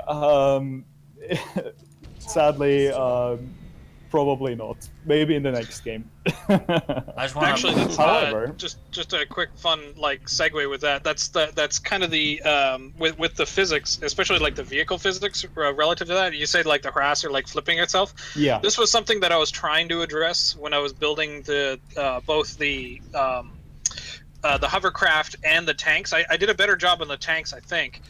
Hopefully, people are going to crucify me for this, but ended up actually having a workaround with the tanks for the most part. It works well on the Demolisher, not so much the Oro, but the center of mass is totally fake, where the center of mass is actually way below the actual vehicle itself, so it actually naturally pulls itself down to right itself because of the fact that CryEngine is not, properly set up for this. So yeah, it's hilarious. I just I got a question if you'd like me to ask. Well, one sec. Just one sec. Sure. I just want to say one more thing about the harasser. It's actually going to be improved in the next patch because our lead designer had a really good look into it. Spent some time with it and figured out that he could increase the proxy box on its bottom, so basically the collision detection, and it's less prone to flipping now, as well as less prone to turning into a submarine when hitting water at high velocities. So yeah, it's gonna be a bit better in the next patch, a lot better actually. So yeah, what was the next question? So a couple questions. I mean, obviously the best question here comes from Knights Templar 123, who says, quick question to the devs and me, which side will you choose, Innersphere or Clan? I think a question we all ask ourselves deep inside whenever we play any MechWarrior game, to be honest. Kamikaze, you want to go first on that? Kamikaze? I would. Oh, there he is. I'm still here. Star League, man. Go with the original. Star League. Oh, yeah. Go original or go home. I would personally have to choose Clan, and the only reason is because I like the mechs better on the Clan side. I mean, I really can't go if I'm playing Pure Tech or something. It's painful to go without my Mad Cat. It's kind of cliche to say, but it is one of my favorite mechs. Yeah, as for myself, asset-wise, I really love the both the Clan assets. They're fast. Like most of them, I wouldn't say they're glass cannons, but they emphasize mobility and firepower, and that's what I like to do most on a server. I don't really like the super slow armored tanky assets much. I just like to run fast and hit hard, and That's why I'm pretty much clan all the way. However, in our dev team, we're pretty split up when it comes to that. Like our lead design actually prefers the inner sphere asset, and he's a huge fan of like the molder and the avatar and all that. So we're trying to give all the sides a bit of love, of course. Yeah, personally though, definitely clan. Lore-wise, to me, I would say inner sphere, but I love the Sula. I love the Sula, and I'm pretty sure I'm going to love the Xerxes as well. But the Rosalka make me think that inner sphere. I would go inner sphere. There was another more serious question though. Any plans on changing in-game collision/ramming? It can be annoying to other mechs in my tank by blocking them, but a little risk/reward damage. Well, same as the melee for that. The most extent of that will be fixing bugs and improving stuff like collision detection stuff, like removing stuff like where your battle armor suddenly splats when it enters a right. like that. That's rare, but it has happened. Yeah, exactly. So most of all, we're trying to get rid of glitches. As for the collisions itself, I don't think there's going to be a major rework for the collision system, at least not anytime soon, because a lot of that is just based deeply into the CryEngine source code. So yeah, that's really hard for us to access because we basically have to work around the CryEngine source code with our code, and that limits us to a way. Now, just with a history of Living Legends, nobody gave a fuck about all that and still pulled up Living Legends, which is fucking amazing. Like it was not easy. The amount of code magic that went into all of making this work, I cannot express enough how much I respect I have for everybody who made this work. Yeah, I saw a comment earlier that somebody was like they were even surprised it works at all, but we're just grateful that it did. Yeah, exactly. So I guess the general outline of Living Legends is nothing is really impossible when you just tack enough onto CryEngine. But I want to take the careful route and saying we're taking the reasonable thing and we're trying to fix bugs and fixing all the stability issues first and getting all like the weird flipping issues out of the way and just improving it. Like one of the things we want to tackle as well is all the grenades and stuff. Since they're glitchy as fuck and apparently they also cause crashes, we're trying to maybe get a little workaround for it in the next patch. But the BA patch is going to rework a lot of that.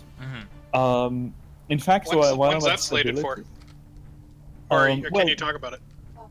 The Aero patch is going to be, I'd say, about 2 to 3 months out from now, and the BA patch is going to happen after that. So probably 2 to 3 months as well.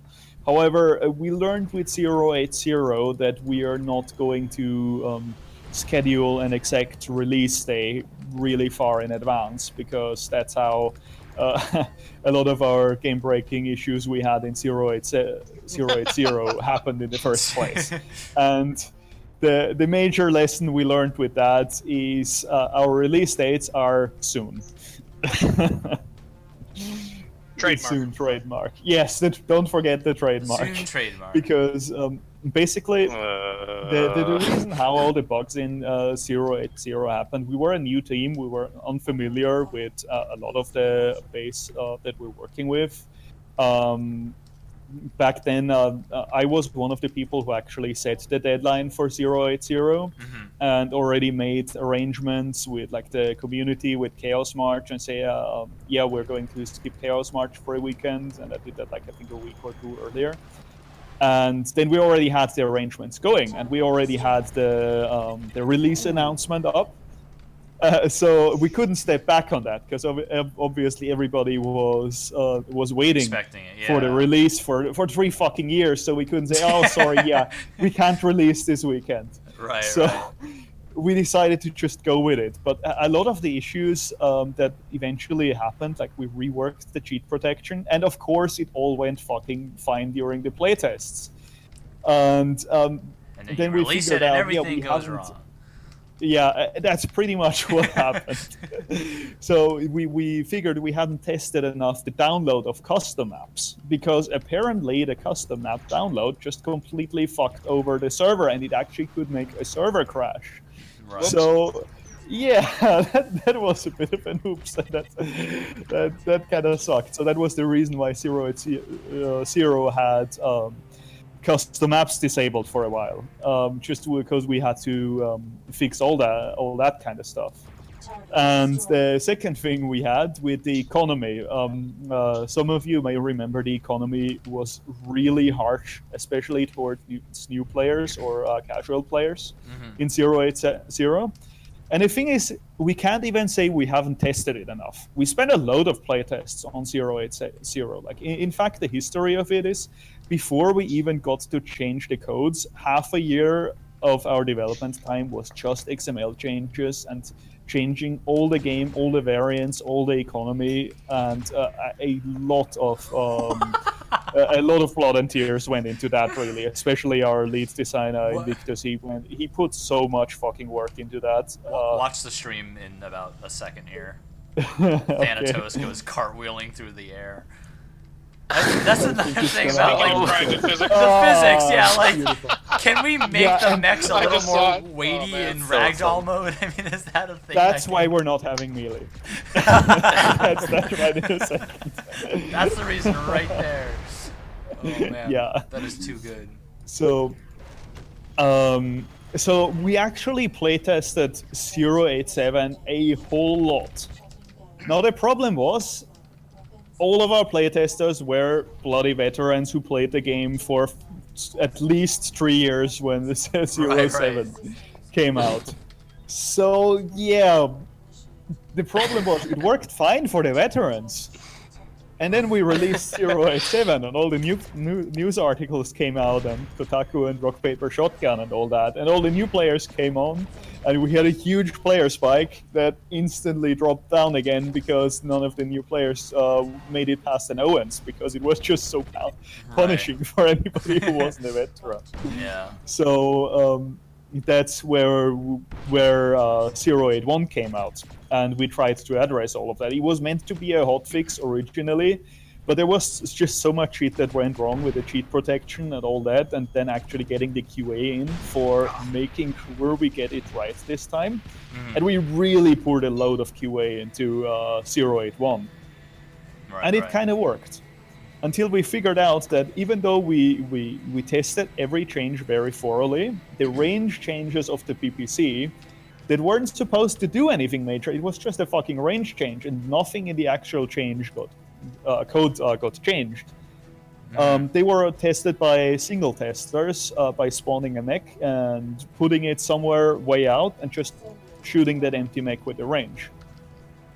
So none of us expected that a piece of dead code that was in there for 5 years or so with ancient heat values, where somebody tried to figure out heat transfer for the PPCs, suddenly became undead for nobody knows what reason. We didn't even change the code. It just suddenly, well, it started working.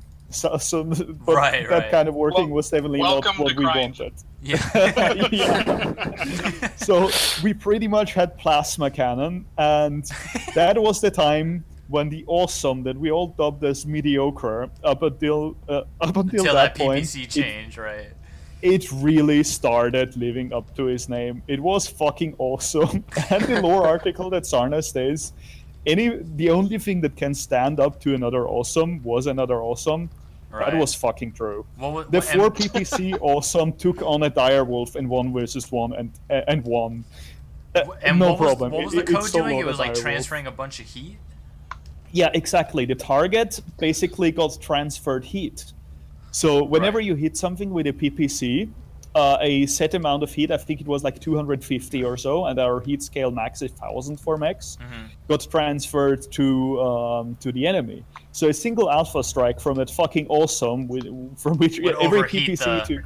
Right. 250, it would overheat. It would overheat even a mech at 0 heat. That's incredible. So a single alpha from that awesome, and it could fire an alpha no problem because inner sphere PPCs didn't do much heat. Right. It would just pop any mech with a single alpha as long as it wasn't at 0 heat. Somebody said Rise of the Living Dead code. So it was awful, and we tried to figure, okay, it's not that bad, and try to just see how it works out for about a week, because the thing is, since we didn't have an auto updater at that point, well, we still don't have in this patch, but it's something that the next patch is going to have.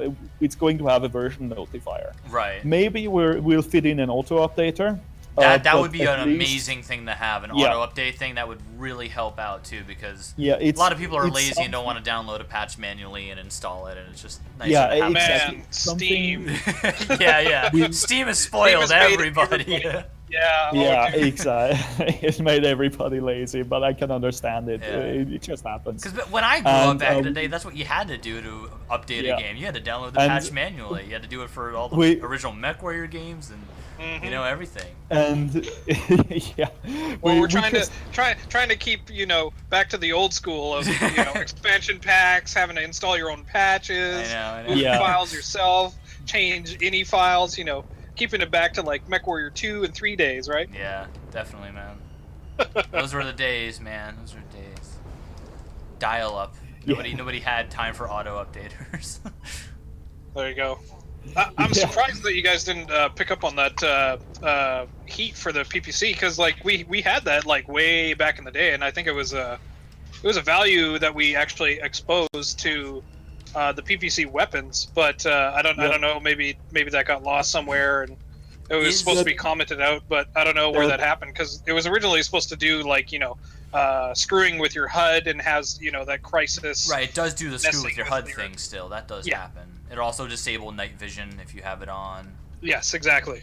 Is the PPC in lore or in BattleTech actually supposed to transfer heat? I actually don't know. No, I don't think it does it. No, the plasma cannon does it, and we got plasma cannons with that. Oh, okay. So yeah, we got our live proof of concept of plasma cannons with that. So yeah, we gotta do is change the effect, and you're good to go. Yeah, pretty much that. Yeah, so technically, I guess plasma cannons would work, but obviously, none of us knew that code existed back then, so we didn't test for it because nobody even expected it. And we were pretty short on people, and everything was rushed. So because we had to get the hotfix out, so none of it even expected that to happen, and we just tested it with empty mechs to make things faster, because that way you only need one tester as opposed to 2 testers. Right. One of the mistakes we did was we didn't make a playtest either, because a playtest would have caught it. But since we didn't actually change a lot with the balance, we thought we probably don't need a playtest. What have we learned? Yeah, we learned we're going to have a playtest regardless. But yeah, so the thing is, at first we didn't even want to do the PPC fix, because we've given up at trying to hope that people will understand there's a new patch out from the server list. Even if you take out every server and there's only one server that says 082 out, new version, we still got probably a dozen of people on the Discord saying, hey guys, awesome that MWLL is still around. Why can't I see any servers? Yeah. So the next wizard or Modobot veteran would ask them, well, what does the server that you see say? And they were like, oh, right. Yeah. And then it kind of worked, but in a nutshell, we got the PPCs fixed, and we're working on a new launcher that is supposed to be released with a new patch. That would be awesome. And at the least, it's going to have an update notifier. So when you start the launcher, it's going to say, hey, there's a new update out, download it at that and that. Yeah. Maybe we'll figure out an auto updater. We don't know yet, because we're still strapped pretty tight on coders, and we need them for a load of bug fixes, a load of implementation changes, and a load of other stuff inside the game. But at the least, there's going to be a version notifier that is going to happen. Okay. But yeah, hey, I came in first place. Woo! Awesome. Way to showcase. Way to represent. Yeah. There's a few questions that I am watching everybody who's talking on Twitch. I just waiting for the right moment. So you mind if I ask some more questions here that people are asking? Sure. I was just gonna say one thing quickly, if that's okay. If I can just answer one question in advance, because it ties in very well with what I've been saying. Somebody was talking about the networking issues and general stability, like the disconnects we have. So what I can say about that is we're working on it. Like, we're aware all this stuff is happening, and our coders are looking over it, and we're trying to do all we can on fixing it. We've made some insights. It's a slow process. So to just play with open cards, I can't guarantee, and we can't put an exact deadline onto when it's going to be fixed, because we're just working, we're investigating, and we're just trying to get shit sorted as much as we can. So I just want to put out there, it's definitely being looked at, and we're doing what we can. Okay. And it's one of our highest priority code-wise to get that fixed. Yeah, because if the game doesn't function, then you don't have a game, you know. And there are some pretty big, I guess, networking issues. I would say the main one, they're rare, but they do happen. The main one is, or I guess the main two would be when the server kind of gets pretty populated, like around 24 players. We start getting people teleporting and stuff like that. And the other one is the desync bug that causes you not to be able to move with hovercraft out of the mech bay, and you kind of have to reconnect. Now, a lot of that is actually in the Crisis netcode, and that's why it's taken so long to fix, because we don't have access. We don't have source access to the Crisis netcode. So we have that big black box that we're just working around and trying to see if there's anything on our code that triggers it and that fucks around, and we can see how we can maybe work around it with our code, or even see if there's possibly some other band-aids we can do around it. So currently our devs are just looking all over that, especially the malformed packet. And all I can say is we're definitely looking into it, and it's a high priority. Oh, and the other one where a bunch of people will randomly get disconnected, like, you know, an IRC has a net split. That's what it reminds me of. I think that actually just happened on this server here. I didn't get booted, but I think a bunch of people did. And that's another rare thing, but it does happen every now and then. Yeah, it's something we're definitely trying to address. Now that we got in contact with a load of the Wandering Samurai team, possibly we'll get some help from them as well. I'm so glad Kamikaze. It was my video you found, right, Kamikaze? Yeah, it was actually. Not trying to like inflate my own ego here, but like that is just, I find that like so cool. You know, you came across my vid and it was like, oh hey, Discord, you joined, and we're like, what up? I'm the OG, motherfuckers. I was like, oh shit. That was like so cool to get you in. So. Well, at first, it was just a side note with that. Like, at first, when I saw this, I was actually furious. I was really mad. I was just like, who the hell leaked all of our assets? And then when I got in touch with, the relevant parties, talked to Star, talked to Serp here. Right. And no, man, like, you guys, I understand. I understand the love. I understand the want for this game. And it actually, my rage quickly faded as soon as I saw everybody that was wanting to really put together and keep the spirit alive of all the stuff that we put together. And it, like, to me, it doesn't feel like a waste anymore, really. I was really sad when there was just that whole issue with PGI and having to shut this stuff down. But like, hey, I'm glad that there's still that fan base that wants to come back and actually play, and a huge testament to all the work that everybody put into this. Speaking for myself, I know that I'm really just humbled at the fact that my first real project is still like up and alive, and people are wanting to play this more and more, and it's just really it inspires me to make more and more of these kinds of titles. Who knows, maybe someday in the future I'll build a a more stable mech game rather than having to deal with CryEngine code, right? Yeah, I'd love to see sort of like a Living Legends 2 in like Unreal Engine 4 or something. You know, that would be freaking awesome. That would be freaking Who knows? awesome. I'm not saying there's nothing that works. What? Oh, okay. All right. All right. Sorry, we're going to questions, right? Yeah. All right, we'll keep that hush for now. But yeah, so let me. Were there any more questions from the Reddit that we didn't answer yet?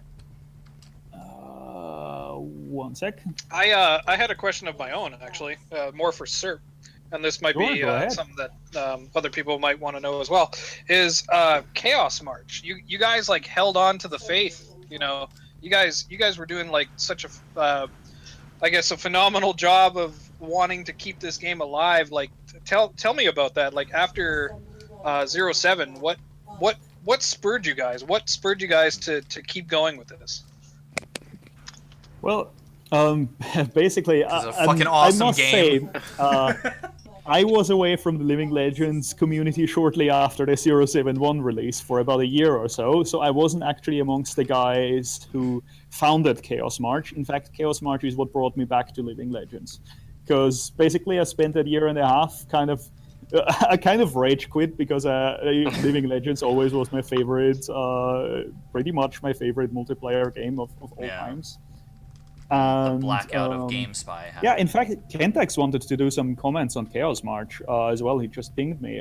You mind if I bring Kentax into the channel? Yeah, quickly? go ahead. While you're bringing him in, I'd also just like to kind of add on to that. Like, the community is so, like, I don't know how to describe it, like passionate or adamant about this game, and for good reason. And it's such a great game, and it really shows because of how driven the community is. Even after GameSpy said "fuck you," you know, and shut down, and we couldn't even play the game anymore, people found a workaround. I remember hopping on or researching after GameSpy, like a year after GameSpy shut down, and somebody had actually made a sort of workaround. They made their own master server, and the way that you had to connect, you had to fool the game, and you had to edit your host file in Windows just to be able to see servers in Living Legends, and there were people playing. You know, it was incredible. That all these people who had modified their host file in Windows just to keep playing the game. You know, like we wouldn't say no, we wouldn't let it die. You know, I just thought that was so cool. That's some piratey, shady 4chan stuff going on. That's I did awesome. It too, because I wanted to play. You know, and I played Chaos March with the guys on the weekends and stuff. It was fucking crazy. Like, we needed all the host file stuff. That's actually when I came back into the Living Legends. Like, I missed the game so fucking much. I actually started like having dreams of flying a Hawkmoth and stuff like that. Just because I fucking missed the game so much. And eventually I said, fuck it. I thought I created a video game. I didn't realize that I created a drug. Yeah, pretty much. Create something pretty incredible. It's just such an amazing game. No, and basically, I came back and I saw, holy fuck, people are still around. People are doing the Chaos March, which is basically what the Planetary League turned into. So every fucking weekend, people did the Chaos March. It was Duelist, Star Wraith was involved with it. Who else was involved with it? Actually, I'm getting Kentax in it. Viper, I think, was as well. Hang on, Viper was involved. I can explain the story. Basically, the idea started from Invictus, actually, and then we actually tried with the implementation that Invictus suggested, but we noticed that kind of implementation of the rules was more aimed towards, larger player base, because at the time we didn't really have a lot of players. So and it was also meant to be a more dedicated player base, and basically not really casual player base, and a bigger one mainly. So what I came out with was basically an idea that I've been discussing with Burner from the Wolverine Rebirths clan. So yeah, basically, he and I basically discussed about a new kind of implementation, which with a brand new drop calculator that I created basing on the work that Sniper and T-Claw made on the old drop calculator. So basically, I took the work they did and I completely revamped it, and I basically made this drop calc easy to use, and I used an Excel a Google spreadsheet for that, so people, more people could work at the same drop list at the same time. And I also did a lot of other features like asset availability counter, asset pools, and so on. But yeah, basically the idea that I and Berner had basically was this thing of asset pools. So basically, each faction will start a Chaos March turn with an asset pools. So you will have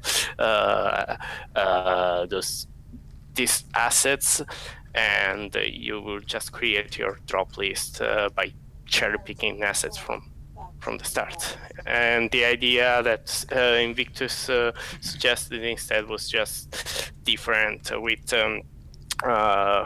groups of 4 assets, which were called regiments. I don't remember actually that much about that.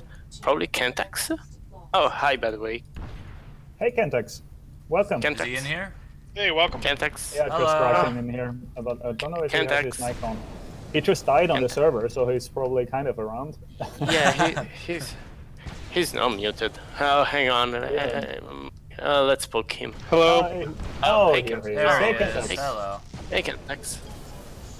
So, yeah, in a nutshell, basically, Chaos March, the whole spirit of it is having a Battletech tabletop-like engagement with no respawn and having fair teams that are matched not only by tonnage but also by battle value, which basically gives you the general effectiveness of an asset. Yeah. And there's a whole meta game around it. It's like super competitive play in Living Legends. Yeah, exactly. And a lot of watchers probably know Chaos March, but for those who don't, there's a whole meta game around it with like a star map and everything. And there's persistent factions and persistent assets on it, and it's all organized very well, actually. Like every drop is planned out. There's a drop leader that creates the drop lists, and then both factions are pitted against each other over the battle of a certain planet in a certain turn. So the meta game, if you will, is turn-based. And Kentax, if you can't hear us on the Discord, just restart it. It's probably just being weird. Yeah, I just double check your output device as well, just make sure.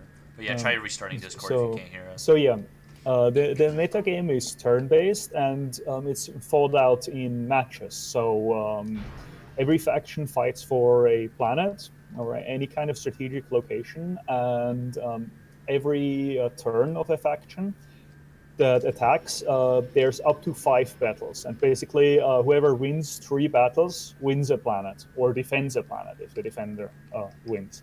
And that's how it all works out. And there's factions kind of belong to units, like WR, for instance, kind of owns Scythe, but it's not super competitive in the way that that it's always hard locked. Like balance always has to go first, because otherwise you just have one faction who just completely own everything over and over. So the supervisors try to balance it out somewhat to provide an enjoyable game to everyone.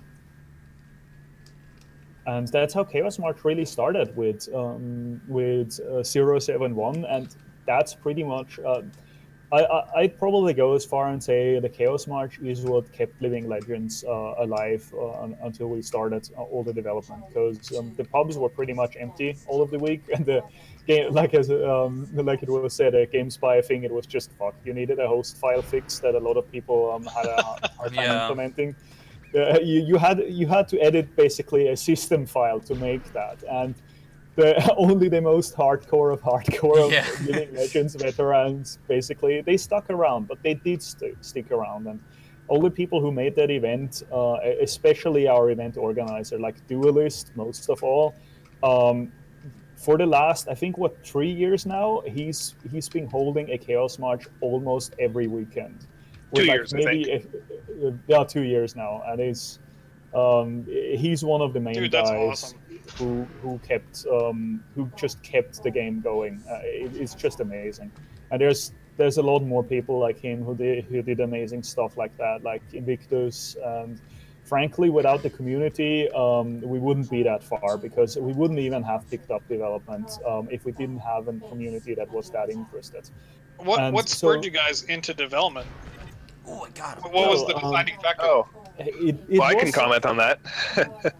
Yeah, if you want, I'll get it. I'll get it started from how it started before. I think before even Kentax thing started. Well, we just started slowly improving the game and tried to just get more players to it. But I think that was even unrelated to Kentax in the first place. So, for instance, what I tried to do with Duelist I got us administration of the Reddit by talking to the guy there, and eventually with Harp, we figured out a new game spy fix, which was the old announcement just before Kami's recent one, where we could have a game spy fix that is just installed for you and just patches the network. Yeah. And slowly we just started working a bit on the game, and then, Kentax is sitting on needles anyways here. I'll just give it to Kentax. Oh, no, I'm fine. I want to just interject for a second, because somebody's actually asking how to get into Chaos March. And basically, actually, you guys might be better qualified to answer that than I can, but basically just hop on the TeamSpeak on the weekends, right? For the most part. Yeah, hop on TeamSpeak on the weekends. Do you guys have a website for Chaos March? I think wasn't it mechmaster.com, but it's not really used. The main resources are the TeamSpeak. I'm actually just gonna link it into the. Yeah, he just linked it actually to playing Chaos March. I don't know whose name so is. So that's the address to the TS3. Just jump on there on weekends. And also, the Chaos March is every weekend, Saturday and Sunday. I think. Exactly. Is it on Friday every as well? weekend. Is it Friday? No. Every weekend, Saturday on Sunday, it starts at about 2000 or 2100 GMT. Okay, yeah. Yes. And There's also 2 threads in the forum. Yeah, there's threads on the forum, and also very importantly, our Discord, the official Discord, has a link to the Chaos March Discord where it's also announced. So that's right. There's a just Chaos watch March either Discord of now these. too. Just watch either of these Discords, see when it's up, and then just get on TeamSpeak, talk to Duelist about it. And Duelist just puts you in a faction, and then just play and have fun. Yep. It's easy as that. There's no application, there's no complicated stuff. You just sit in, get assigned to a team, wait till the drop starts, and then, just blow shit up. It's so much easier than the Planetary League from, 3.5 years ago? Yeah.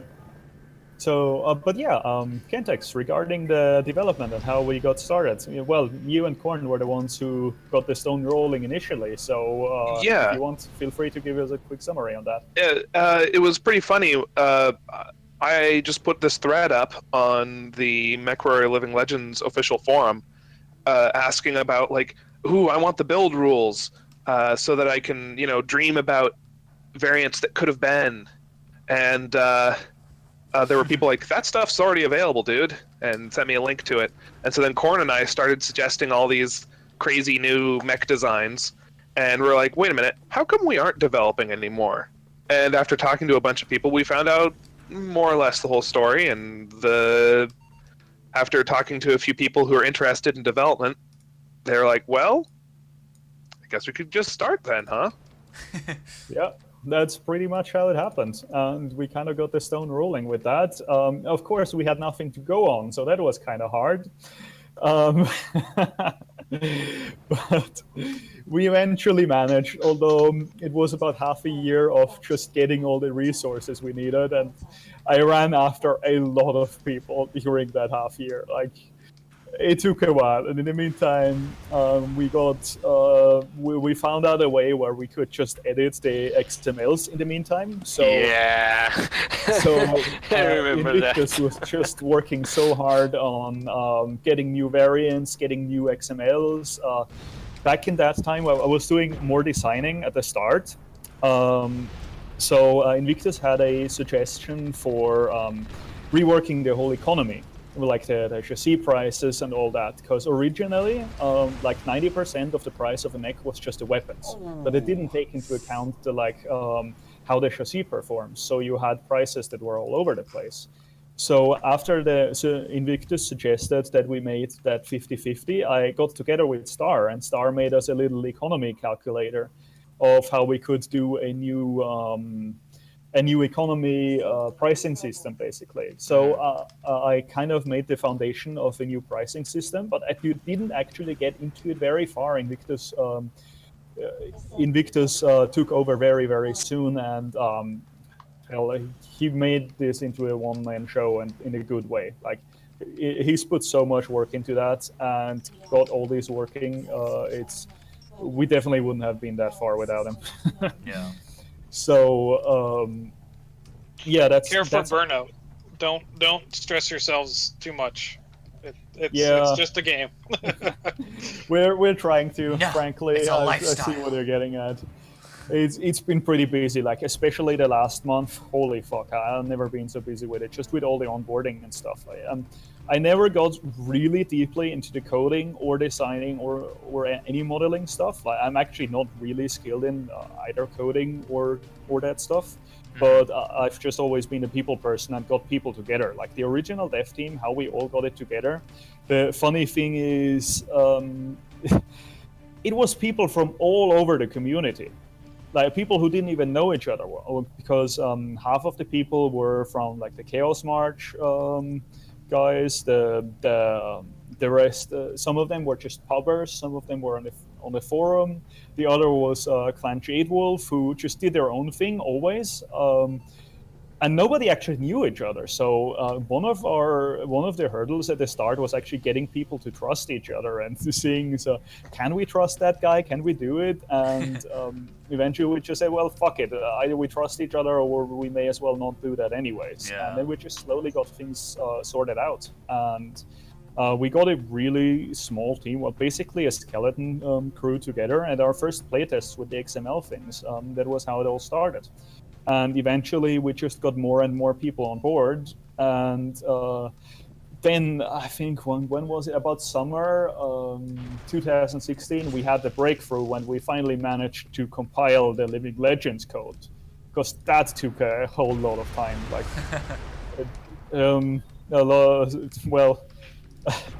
one very dedicated individual just kept smashing his head against that wall, basically, until it fucking worked, and eventually we made that breakthrough.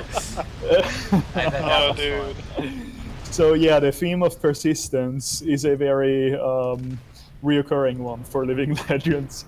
And well, that's how we really got to 0.8, and even up to the hotfixes with 0.8.2. It actually didn't. It gained a lot of traction from the news sources, but we didn't actually onboard that many new people. The huge breakthrough team-wise actually only came this new year when a load of streamers like Blue Drake, Shibaxi, Redstone Radio spread the word of Living Legends, and that's what actually got us so many people. And Star had created the Discord in the meantime, which growed really huge. Like, did it already exceed 1,000 people now? It's hang on, I got the stats right now. We are at 1,024.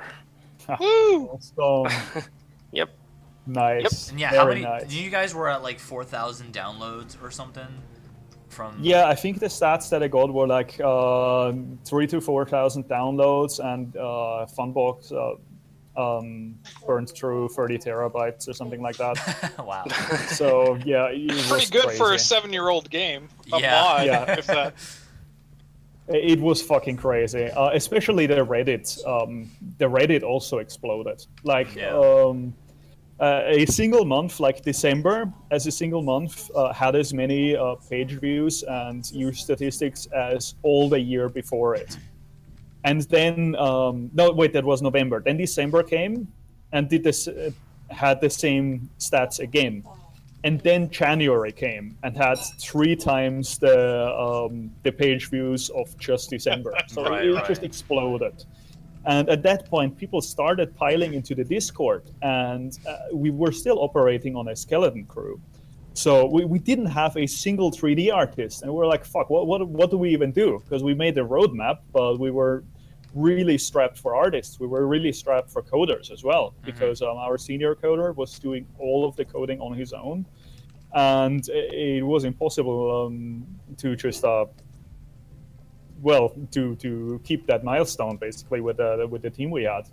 But then there was so many people piling in. Like, I think within 10 days we went from 0 3D artists to half a dozen 3D artists. Yeah. So all of these people had to be onboarded.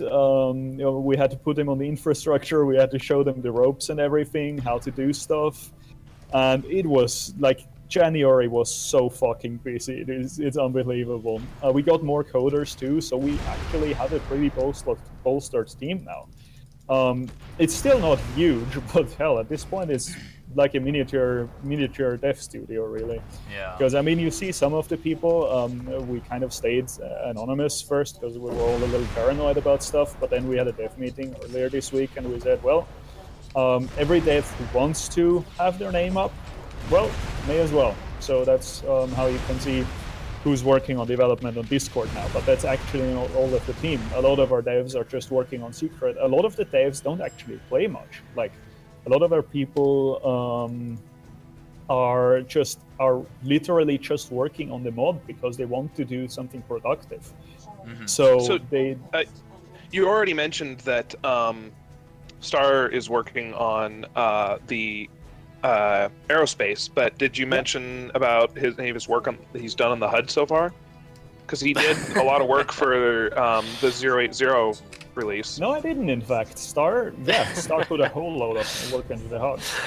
Yeah, especially about that paper doll. That was so confusing. I mean, having two paper doll and one of them was inverted. Every time I played 071, I was like, what the fuck? Which one is the right torso? Which one is the and that bag that would basically, and the random color bag at 75. Oh, that was and the crosshair. When the components had weird colors. I never actually understood the crosshair, because right now, as you see, the crosshair is a crosshair. Yeah. Well, it was just never finished as far as I saw it. So actually, that's what we're doing. I'm telling you. Actually, there are lots of stuff in the HUD that actually. That I could actually call finished, but yeah, I mean, there were just some small design issues that I'm still working on, and yeah, basically there are also going to be some additional improvements in the later patches, but yeah, that's just about it for now. But yeah, I actually, yeah, a really fun thing about the UI is the server list bug. Do you know? Right now. Oh yeah. It's like it only shows you half. I can actually bring it up and show it right now. It's only showing half of the servers, but if you scroll, there actually is more servers. Yeah. It's just not using the entire page to display everything. Yeah, there is a fun story about this. Basically, what I wanted to do was to remove the player list. Basically, because there is no way now to get a player list in the in-game server list for the server you select. So I wanted to remove the player list, but what happened is that the space. The space actually there is space, but there is a now I'm not going into the technical detail, but basically we weren't able to test it because there weren't enough servers. That's right. Before the videos that like me and Blue Drake put out, there weren't any other servers. Yeah, so it was like, all right, there are 4 servers. I see them, so it works. And now we have so many servers now. I mean, it just kind of exploded. I run my own too right now, and it's like. Yeah, and hang on, and about this, I can confirm it's fixed for the next patch. That's awesome. So to hear. yeah. So I'm gonna say 30 more minutes would make it a 3-hour stream, right? And we can try to wrap up some more questions. I'm thinking. Unless you guys want to go longer, I don't mind going longer, but I just know how. I think Kami probably wants to go longer because he's got something awesome to show us still. Well. Let's not get ahead of ourselves. We'll go through the questions first because there are a lot of questions we have been neglecting. Are we fine if we still have a bit overtime after the 3 hours? Yeah, well, we can go over time. Okay, just to check that. I just don't so know we don't have to cut don't want to anything like off lose people's attentions here, but. You Well, can only watch the stream 55 for so people, long so before that's people good. get bored. All right. Well, we gave them the history lesson anyways. Yeah. There is a question that actually kind of ties into what we were just talking about from Entropy. Yeah, I forgot to put up the disclaimer that we're gonna totally butcher your name, so I'm sorry in advance. Entropy or Entropy, who says, "Do you guys, being the community devs, do you guys have the original source for the mod?" Well, to that I'm just going to say we have what we need to develop. All right. As far as I understand it, it's not. It's like an older version, sort of, right? From what we have enough that we need to do the changes that we need to do and pretty much everything. Okay. Then there was another question somebody asked. I don't remember who it was. Let me scroll up really quick. Boo. Right. Can Knights Templar asked.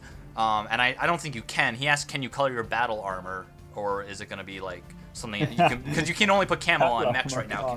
Will you be able to put camo on battle armor? Not yet. Actually, I don't know. Is that gonna be a thing, Star? I don't. Probably not. I don't actually know. Battle armor. Somebody asked if there was camo for battle armor. Cap? Well, camo for battle armor. Camo.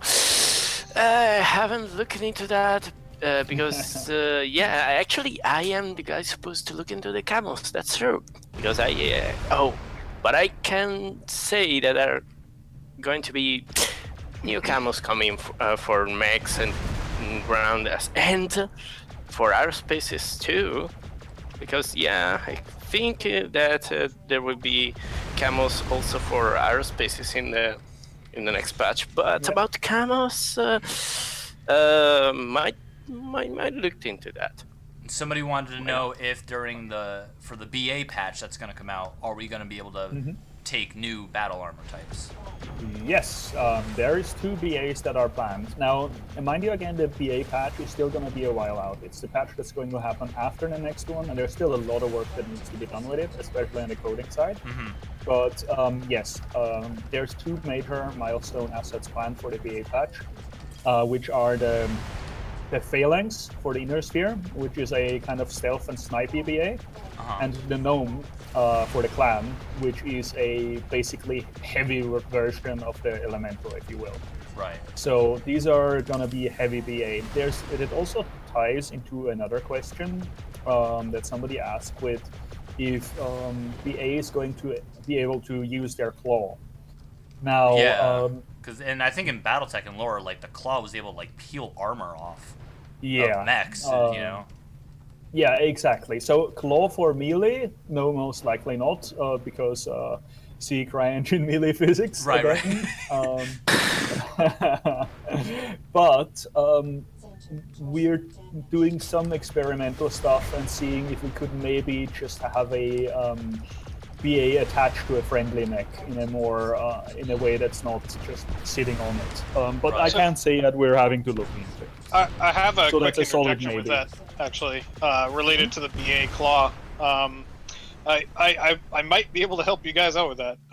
With the BA claw, we actually had an early prototype working with the BA claw, which actually did an attachment But it just looked really weird because, like, you know, your arm didn't actually move with the IK to actually make you allowed to look around. But like more knowledge of the CryEngine now, there might be some easy uses of that. But like, hey, with what we did actually, this was back before 01. Is we had that where we had like the stick on. But it only worked for the mech torso, so you might have a problem with the legs. But anyway, regardless with that, like the code should still, the claw should be there. The claw should have its own like separated code files, like offline. I could probably like help point you guys in the right direction.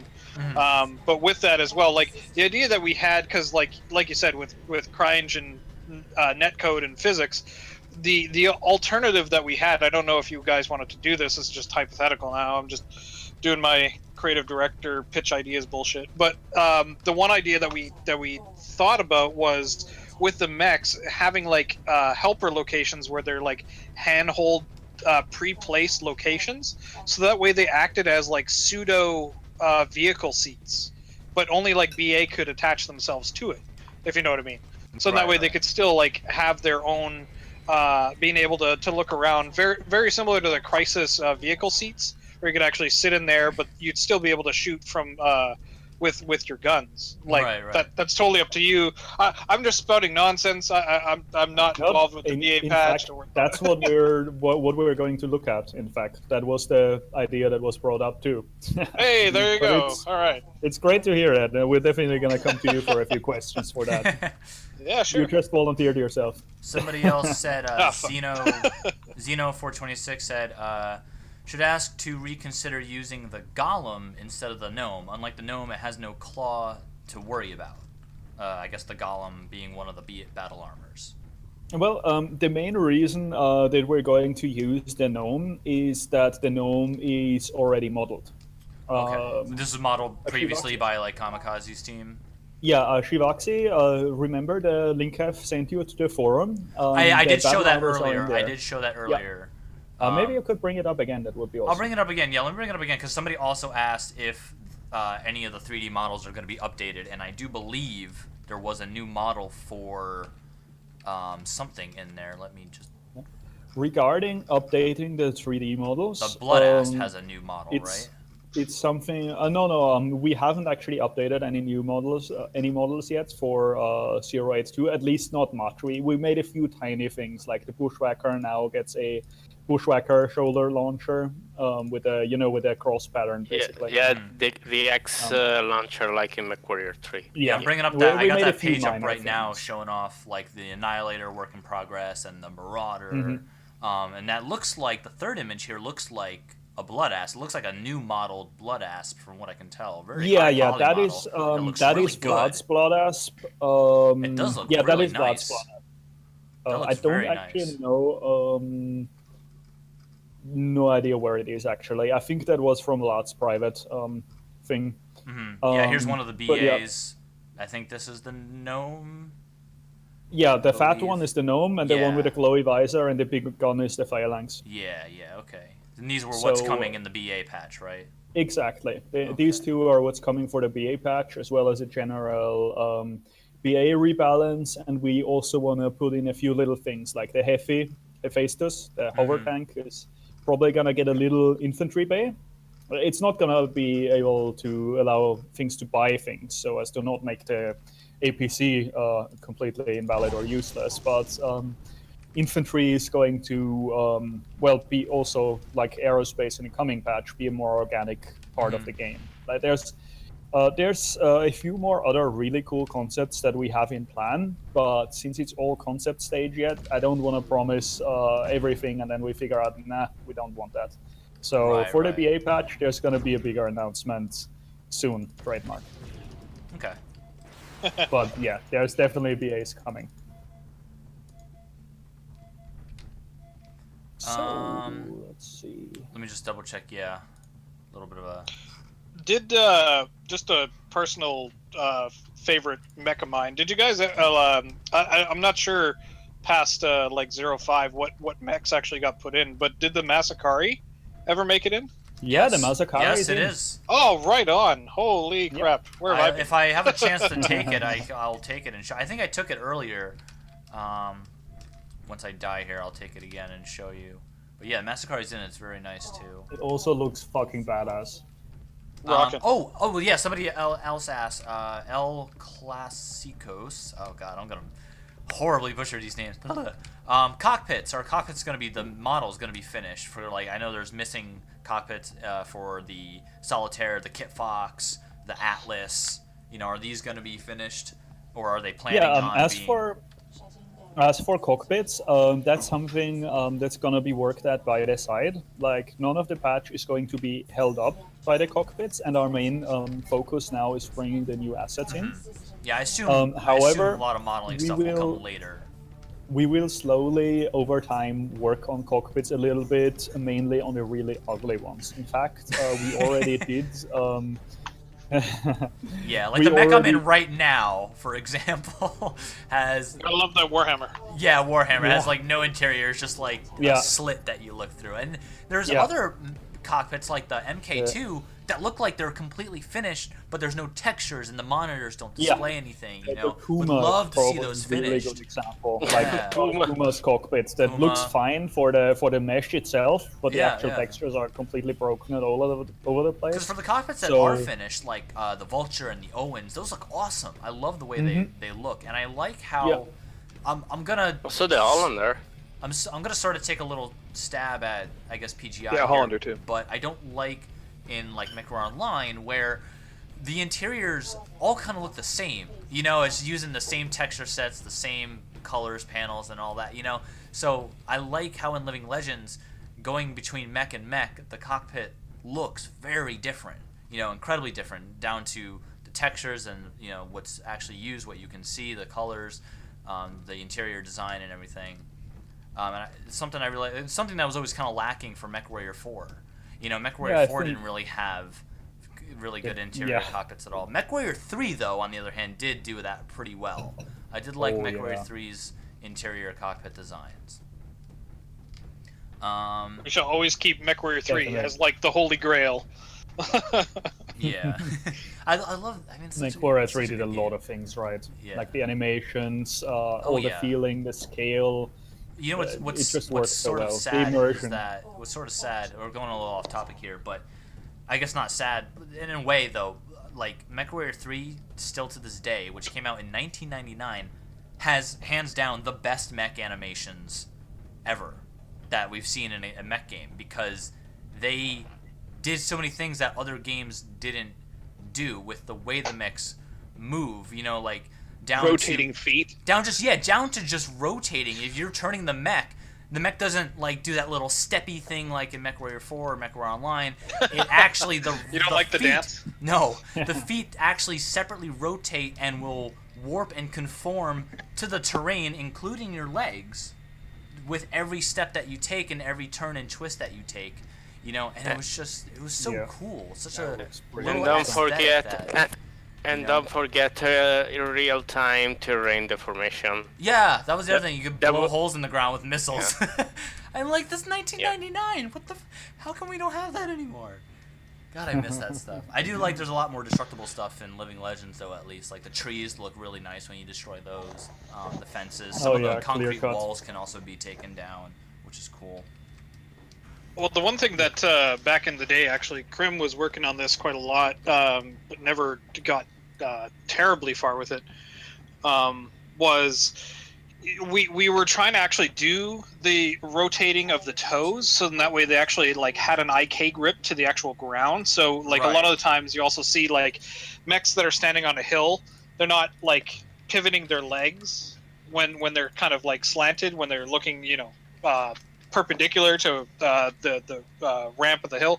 So that was like some IK system that we were already like in the works like back in the day, but we never got a chance to finish it. Same thing with the actual toes and the ankles themselves to roll and rotate as they were actually hitting the ground. So like there were a lot of that stuff was actually all in the works, but it was such a pain in the ass to deal with the IK that was already set in CryEngine code. And I mean the other stuff that like MechWarrior 3 did that was huge inspiration for us, and we kind of started with it but didn't get as far as we wanted was the damage shader.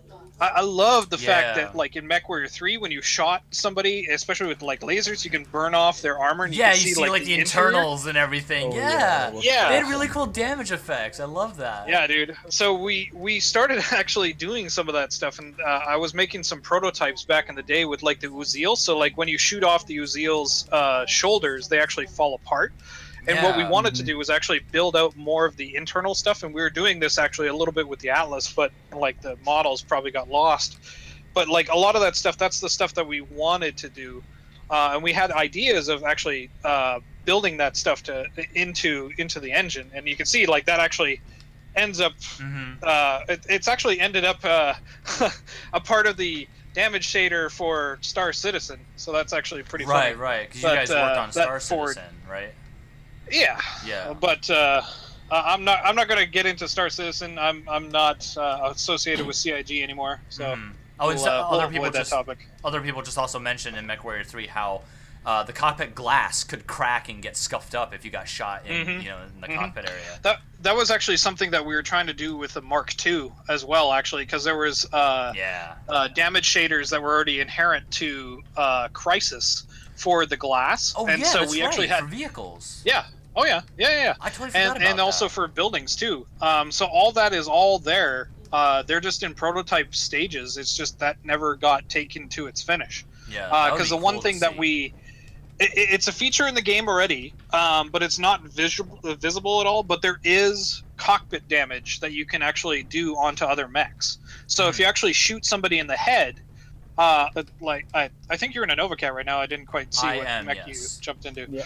The Novacat's probably really hard to get a headshot on. But the hitboxes for some of the other ones, the Catapult, the Mad Cat, the Mark II, all of those have hitboxes that are defined for the head. So you can actually shoot the head with a Gauss rifle, and you'll see glass. There's a particle that actually Shadow Killer put in back in the day where it actually shows like a shattering of glass. That's so cool. Which exposes the cockpit. And the coolest bit with that is any of the mechs that have lost their cockpit glass, you can shoot the pilot inside of it and then kill them outright without damaging the mech. And then on top of that, you can actually have somebody that's in a BA go in and actually hijack that mech, bring it back to base, repair it, and now it's yours. Yeah, and you can still do that in Living Legends too, because I've gotten where I've shot the cockpit out and blown people right out of their mech, and then I'm like, oh yeah, well, I steal their mech, bring it back to base, and so that's something that's in no other mech game as far as I know. Like, absolutely. You can hijack somebody else's mech. Like, besides, I love that. Love that. That was one of the biggest draws that we had for BA, and one of the things that we wanted to make, like, that was the main driving behind the design of like the claw and the C8. So like the C8 charge, it was more so we had lofty goals of trying to get, very similar to like Shadow of Colossus, where you're climbing up the mech, and actually like planning the C8 on the cockpit, blowing them up. Which, like I said, that happened with me in the Fafnir. People were doing that. They were jumping on me and planting C8 right on my face. I remember. There you go. So like that, those are the types of things that I love most about back in the day with developing all this stuff for Living Legends. So I'm really excited to see you guys actually taking this forward. Yeah, awesome. We really appreciate that you came back and your support with everything. It's fucking awesome. Let me ask. Oops, I just shot my teammate. Obligatory sorry in the chat there. Let me just ask. Since I think we're gonna be nearing end soon before we reveal Kamikaze's super secret project, but are there any more questions people have about Living Legends? Anything we haven't talked about or answered or discussed that you'd like answered? I'm trying to think of anything we may have missed, but we've covered quite a bit actually already. I have 2 questions that we haven't answered yet that I got noted down. Go ahead. One of them is somebody was asking if a complete internal system is going to happen anytime soon. I wanted to mention that because there's the internal part for legs, but just not for the rest of the Yeah. yeah. And as far Right as now, the way it works is the internals are just completely linked with in the mechs. One of with the the next armor. Yeah. yeah. that's gonna be looked at eventually is seeing about improving vehicle internals a little bit, so vehicles also lose weapons consistently with Right, damage the right. same way that mechs do. Because right now, your way as a vehicle, apart from a minor nerf of your turret rotation speed, is you go from 100% combat effective to critical existence failure. Yeah, yeah. And that's Yeah, you that's destroy the something turret we'll on a probably tank right look now, at. and they don't lose any weapons or anything. Yeah, exactly. So that's something we'll probably look at. And as for internals, the HUD and a lot of stuff is in place.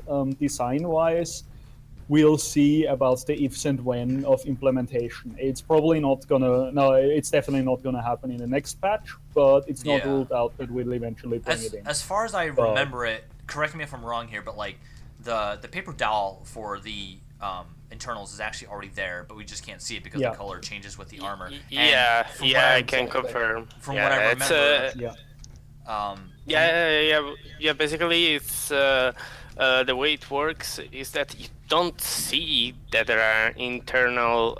There is an internal paper doll, an internal component for each component. I mean, there is already an internal torso in the torso armor. There is already an internal arm in it, just like the legs, but you don't see them because the color, because the parts are blended together. They have the same color, so you don't really see the difference right now. But in the future, of course, we'll see.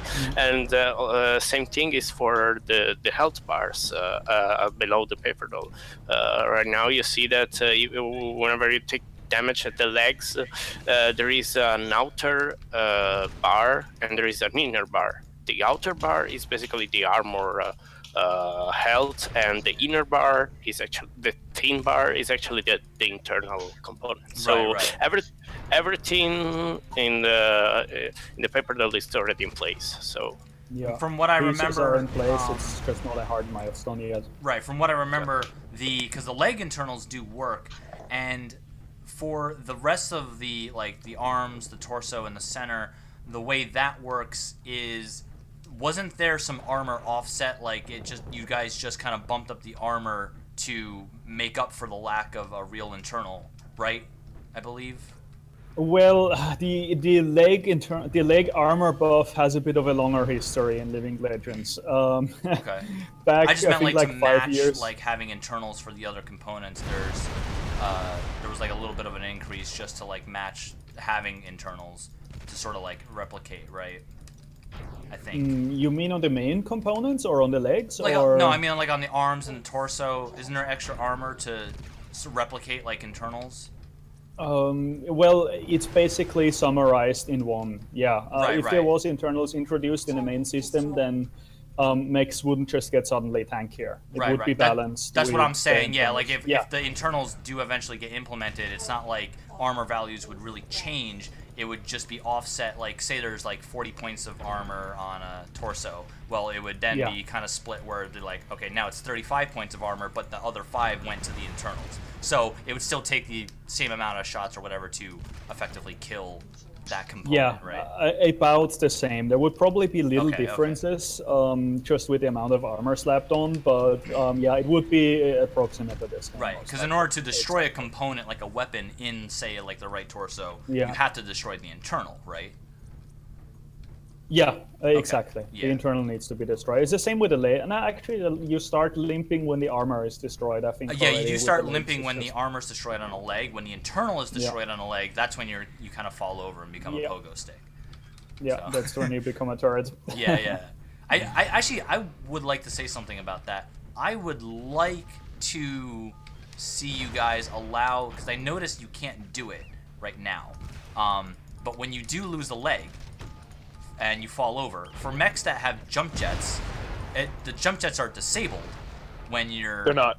They're not? I think they're only not working with a catapult for whatever reason. Okay, that's There's what I one- got legged yeah. in, and I couldn't because I tried to use Yeah. jump jets while I was like falling over on my side, so I could like push myself across the ground like in MechWarrior 2. But for some reason I couldn't do it, so I don't know if that was just the catapult. Yeah, for some reason with a catapult it doesn't work. We really haven't looked into it yet. Okay, because, yeah. well, Because that is yeah. kind of just fun to do, you know. yeah. Try to like skim Yeah. around with your high With most Kentax. mechs, it does work. It's not very useful, but it's definitely funny. Yeah, yeah. Well, because it goes right back to MechWarrior 2, because that's what you had to do Yeah. to move in MechWarrior 2, you know. Yeah. Did you guys actually have like any sort of bug submission process for people that are like new and coming on here and they're just like, oh, how do I submit a bug report? Yeah, Yeah, the main thing, the best is the Discord. Yeah, well, Star Wars to mention that. Sorry, I'm just gonna give that to you. You seem Yeah, like you want basically to talk about that. in the Discord we have 2 channels now, which are bug reports and dump. I don't remember, but yeah, basically a channel dedicated for crash dumps. Oh yeah, crash dump. It's called crash dump. So in a bug report channel, you just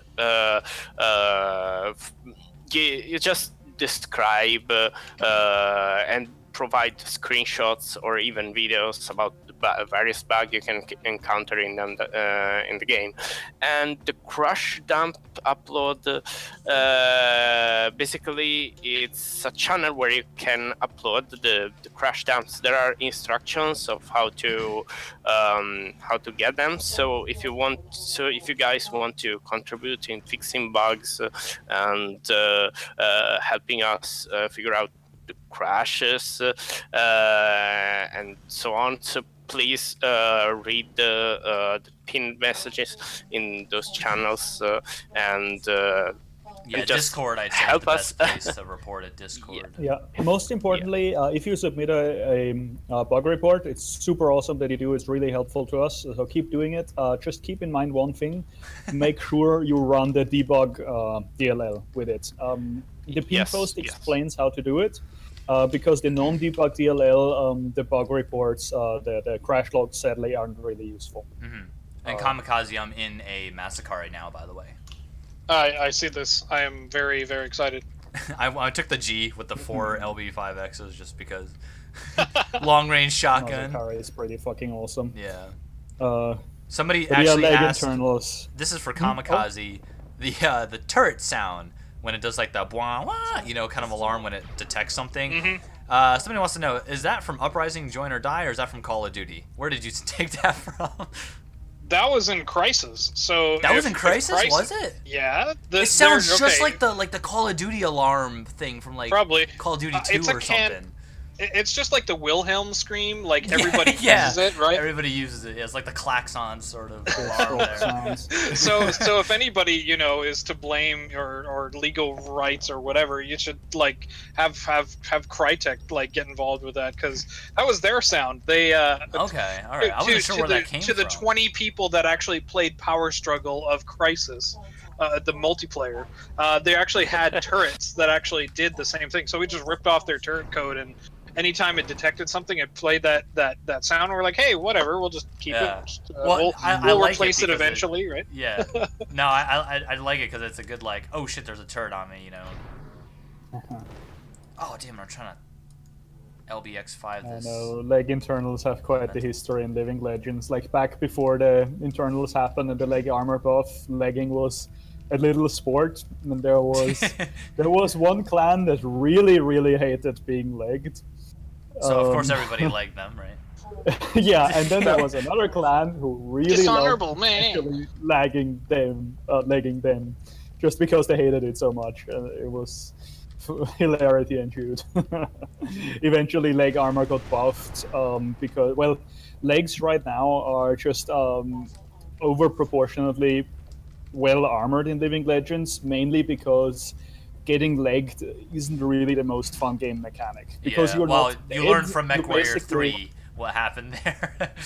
Yeah, yeah. I mean, the main Online thing is play in Mech 3. when you get legged and then not finished, you're here with a broken mech and you can pretty much kill Yeah. yourself. I do very much appreciate that there are actual like good limping animations in Living Legend. I like the animations for limping.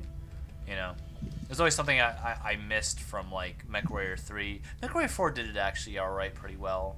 Mm-hmm. Yeah, true. The limping worked pretty well on that. Yeah. That was the thing. I think in MechWarrior 4 you had to lose. MechWarrior 4 worked like MechWarrior Online, where you had to kill both legs to kill a mech. Mm-hmm. You could in Mech 4 you could shoot the same leg, and it causes crit for no reason, causes you to die. Oh, does it? Well, it goes up to the. I think it damage transfers to the torso above it, right? Yes, and same thing with the back. Right. Well, the legs. I don't think the legs actually did, but yeah, they had their own like set of internals. But as soon as you like completely like shot the leg completely out, even though he was limping or whatever, it just kills the mech. In Mech 4. Right. One more thing. There's only one more question on my list. I'm gonna make it short. Somebody asked about, very specifically, which is a very cool question, about ammo switching for the ATM launchers. Because in the lore, ATM launchers are their whole purpose is to equip multiple different ammos that are effective over different ranges. Right. So that's something we actually want to look at. It's not coming in the next patch, but it's kind of on the roadmap, and we would very much like to make it happen. That would be pretty sweet. Still trying to kill a bunch of aircraft right now. Yeah, the way. I mean, right now there are 3 different ATM weapons, but they are different weapons. So if you get a mech with high explosive ATMs, so you are stuck with them, basically. That's how it works now. But we'll see. Maybe we'll figure something cool out. But yeah, I think that was all the questions. Did anybody in here not get their question answered, or I don't see much in the chat on Discord. Which looks pretty good. I'm about to kill no Kentax. Questions on Discord either. I'm gonna try to kill Kentax. Kentax, come back here. Your Black Lantern. I had a just a personal, I guess personal question. How many of the old MWL devs have reached out to you or decided to come back and kind of help out with you guys since you guys went public with this? Originally, it wasn't a lot. Like, originally, we barely managed to reach anybody. Now, in the last month or so, we got back to almost all of the, well, if you want to say, major developers of the Wandering Samurai team. Although our team is mostly composed of new developers. Like, there's a few people who were on the old team and basically then onboarded to us. Most of them were actually apprentices back then. But we kind of are just in contact with Wandering Samurai teams and sometimes asking them questions and stuff like that. But actually, working with old Wandering Samurai, it's not actually a whole lot of people who were old devs. Most of them are new people. That's really cool. I'm glad that this has kind of gone on to like a second generation. Yeah, that's pretty definitely. much what happened, yeah. Because all of the old devs they either got a job, got busy and stuff. That's the general response you have, and now it's a second generation. It's pretty much exactly what he said. I also got kicked out of the server, so I'm gonna join my server, which has 5 people on it. So it's gonna be a much more subtle battle for the ending of the stream here. And it's on. Oh no! Game crashed. No. Which actually, you know what? I've had the game running for about 8 hours straight, so it's not surprising that the game has crashed. So. Well, it's surprising that you lasted 8 hours. Yeah, it's right that I lasted, because there are still issues with it, especially on. I'll just actually mention this for anybody who's watching and looking to play. If you're on Windows 10, there is a bit of a big issue right now with Windows 10 where all the telemetry stuff that's included in Windows 10 seriously conflicts with Living Legends, and it will cause you to crash, and it will cause you to have these sort of desync issues. And malformed packets. Yes. And as well as high pings. Yes. Look up how to disable. Just actually in Google, type in disable Windows 10 telemetry, and it's like the first link that will give you an incredible sort of walkthrough on how to disable all the telemetry stuff. And I've done this with several people so far and tested people on Windows 10, and it's fixed nearly everything for them. No more crashing, no more big desyncs, and it's a big, big help. Actually, I'm telling you, I've even added that in the. I can actually, I'm gonna link it right now in the stream because I found that. In the trouble. What? My own link got deleted. What? Oh, excuse me. Oh wait, hang on. I know what happened. My stream's moderating me. In the troubleshooting guide, you will find everything that you need to solve all of the issues. Most of the issues. If you don't have this link in the troubleshooting guide, definitely add this one, the one that I just linked from WinArrow, because this one has worked for everybody that I've tried it with so far. All right. And I even commented like on one of my videos on YouTube, and it helped a bunch of people too. So, let me launch the game back up so we're not looking at a black screen here. I still got the music going in the background though. Maybe now is a good time to actually. Let's wrap up. Actually. Well, let's go to that. If you don't mind. Yeah, let's go to. I'd say. Does anybody have a problem with that? No. Go ahead. Not at all. We're all looking forward to it. One more thing I want to just quickly say, just to get back to the question. Like I said, many people have requested to help the community. The biggest help you can all do, like the dev team is not accepting donations at all.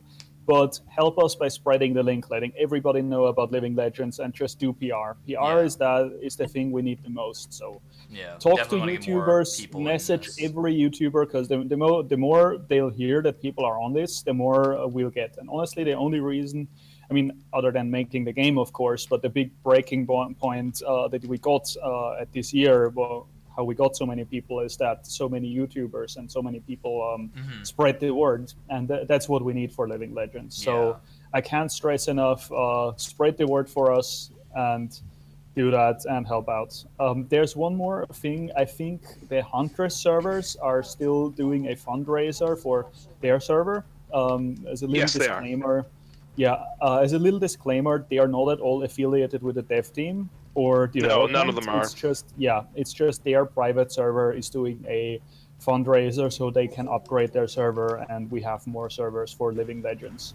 So especially for the American player base, since this is one of the biggest servers, maybe get into contact with them and and just see what you can do. I don't actually really have the info for that. Do you have that, Kentax? Or I'll see if I can get so I can post the actual the donation link, or I can post the names of the people to contact. Which would you prefer? Whichever they prefer. I don't know.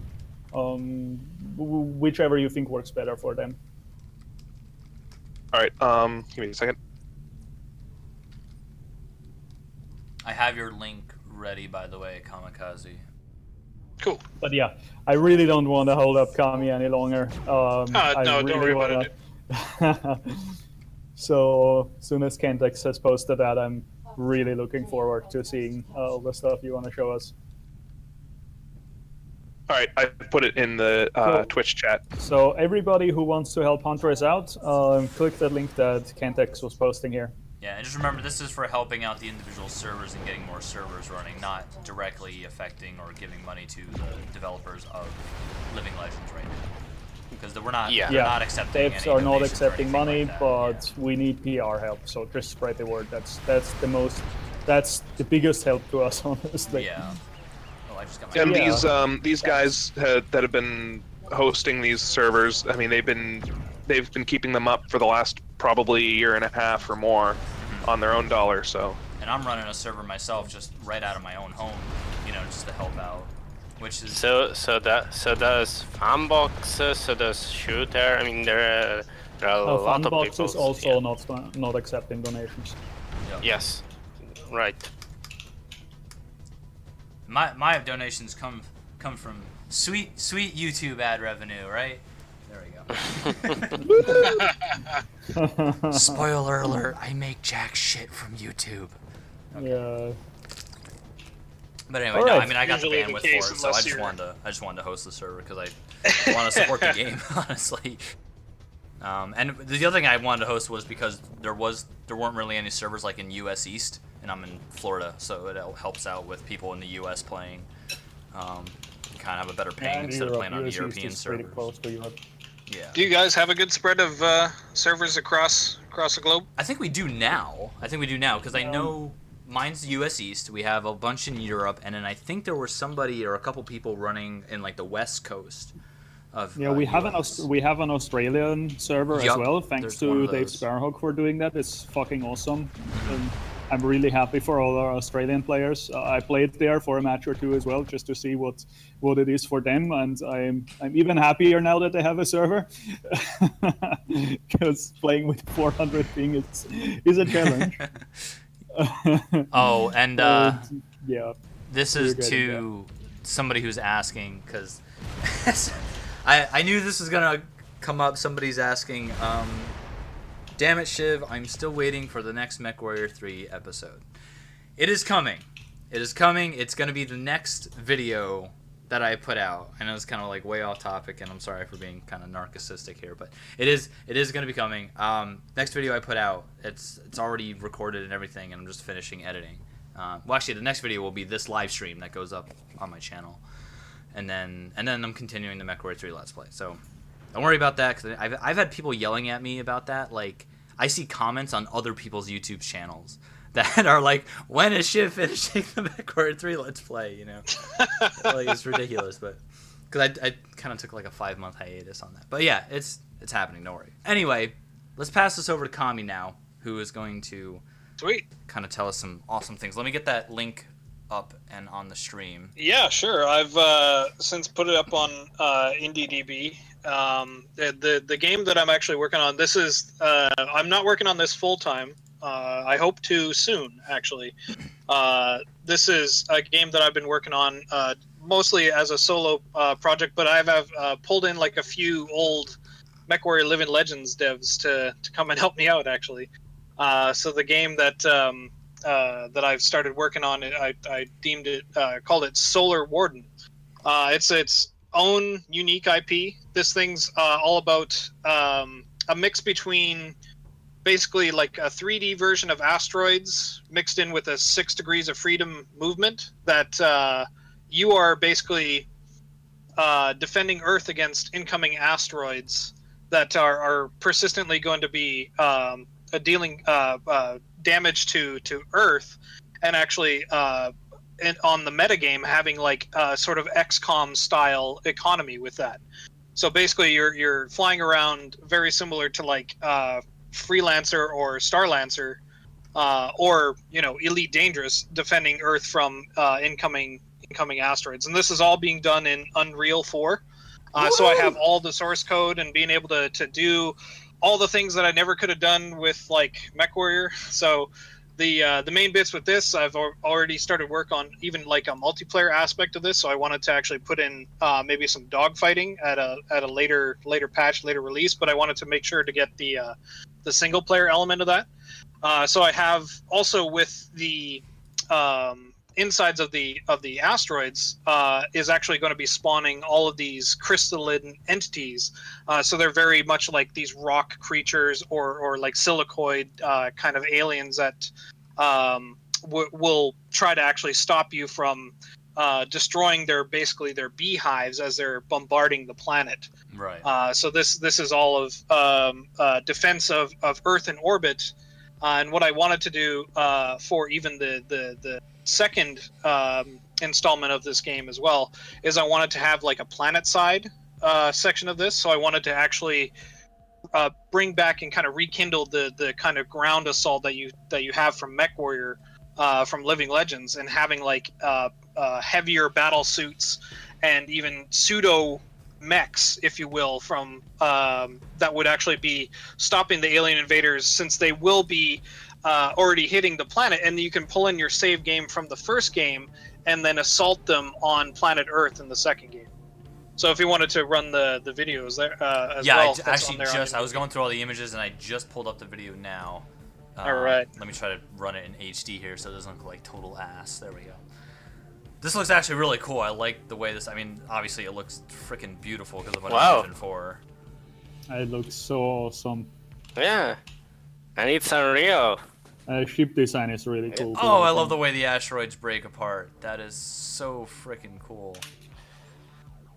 And then now, so this is. Let me ask some questions about this. So this is you and who else? Who else is working on this with you? So I have. I don't know if anybody remembers his old handle, Shrell.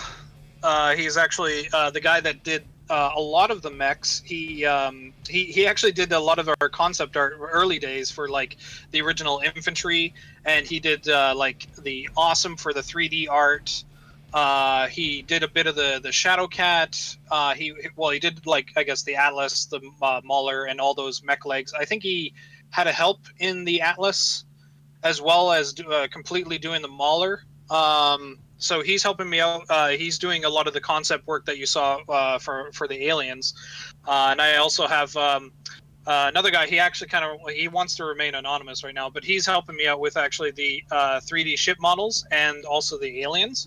So expect that. Like right now, all the aliens that are in here, that's actually just all my art. So if it looks shitty, I'm sorry, but just a designer. No, this looks really cool. A lot of this stuff in game right now has all been directly just my doing. I also have another buddy of mine who is doing the particle effects for this. So some of the interesting kind of particle effects that you see with like the aliens exploding or spawning out of the asteroids. He's coming on, helping me out.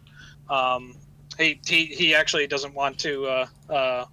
He also wants to remain anonymous until this actually becomes like a bigger thing. So like this is kind of like a pre-announcement. I'm working on a teaser trailer right now. I was hoping to get it done before the live stream, because like a lot of the HUD that you see here in the video is actually a little bit different.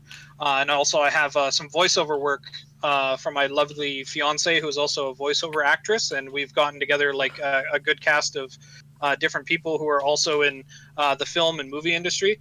But they're on just a volunteer aspect. If I wanted to get them more involved, then I would have to pay them. So with all that said and done, right, going beyond what an actual mod is, having to actually fund a lot of this stuff is not cheap. So I'm going to be looking at doing a Kickstarter campaign when I have a little bit more of this stuff actually all ready to go, and I'll have a Kickstarter trailer probably by the end of March is my hope, but soon trademark. yeah, I understand. And if people want to kind of look at this or support this, where would they go? You have any links for us? Yes, so they would go to IndieDB is the main focus that I have. I'm setting up a landing page now, so that'll be all linked with IndieDB. I have a blog spot that I'm doing a lot of my dev updates, but I'll release that as I go on. But the main focus right now, since it's very early right now, as you can tell, just focus on IndieDB. I'll be updating that page and then also creating a landing page. Okay, cool. And there's only the one video right now? Awesome. There's more on my personal YouTube channel. So I have actually I can show you this one that's actually pretty interesting. Okay. Yeah, link me. I'll play it. And I'll link everything as well in the description of this video when I put it on YouTube and everything. So don't worry about that. Okay. Yep, I got it. So this is some of the wormhole technology that I've been working on as well for some of the rendering and also teleportation. With the ship. So this is near end game technology. So very similar to XCOM, you're going through a whole metagame of unlocking different research. But the key is different countries will unlock cool. Different technologies for you, where you have maybe the Japanese JAXA space corporation or space organization will develop more laser technologies. You might get different hulls from Russia. United States will have different missiles, and then eventually, as the game progresses, more of these things that get unlocked, and then you purchase them, then you can actually utilize them in the game. So the wormhole is going to be a near end game, and that'll reveal the very near end boss, which I'm not going to reveal in this live stream, of course. Okay. Yeah, this looks really cool. I really like. I'm a big fan of space games because I grew up with Descent, and then Free Space. Yeah.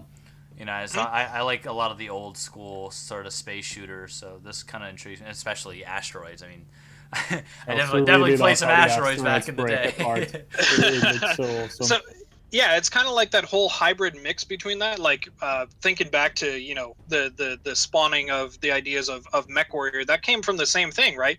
BattleTech already had like that rich universe of mixed arms, but it was never explored in different games. So that was kind of the ideas of like games that I was always thinking about. I was like, oh man, what if I mix this genre with that genre, or this style of game with that? So like this one has like elements of freelancer. Descent is also a big one. Descent will be probably like the bigger one for like later aspects of the game, because you will be trying to destroy like larger asteroids, and you'll have to go inside of them. Yeah, also, that's what Descent was about. Yeah. Exactly, yeah. exactly. But you never were flying on the exterior of the asteroid, right? So like in Descent 3 you were, but it was extremely limited. That's it was right. very limited Yeah. in Descent 3. There was only like a little bit of outside parts, and you couldn't really fly But I very mean, high. it's like super dated now, right? So yeah. Well, Descent 3 was 99, I think. I think it was There you go. 99. I just loved seeing that, like, traveling backwards relative to your target. It's so refreshing to see that. Love it. Yeah, that's because I love that. Like that has Descent all over it. Because like Free Space, you had the open sort of space, totally open space, but you couldn't do that. There was no strafing. There was no backwards, up, down movement like that. In Free Space, it was all kind of like forward thrust, like you were sort of a fighter jet. And Descent was the one where you had all the freeform movement, up, down, left, right, BA, start, or whatever. That's a Konami code. that's Konami code. That's Konami, yeah. You know what I mean, though? Like, yeah, because that was the great thing about Descent back in the day. You had the 6-axis movement, the whole 6 degrees of freedom, yeah. Yeah, and you could just move anywhere you want, and so strafing wasn't just left and right, it was also up and down and forward and back. And it was just, I loved Descent as a kid, and it's, it kind of reminds me, there's the new one that's coming out, or I think it's still in early access, the Underground, Descent Underground, which also looks pretty cool. It's funny, actually. I know Eric Peterson personally. Do you? Yeah. Oh, yeah. That's well, awesome. he used to be. Yeah. Working over at. Shut up, cat! Holy fuck! Sorry, my cat is like just whining.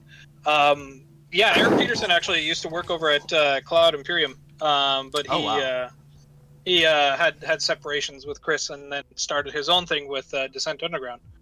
Yeah. So yeah, he's definitely excited to see this as well.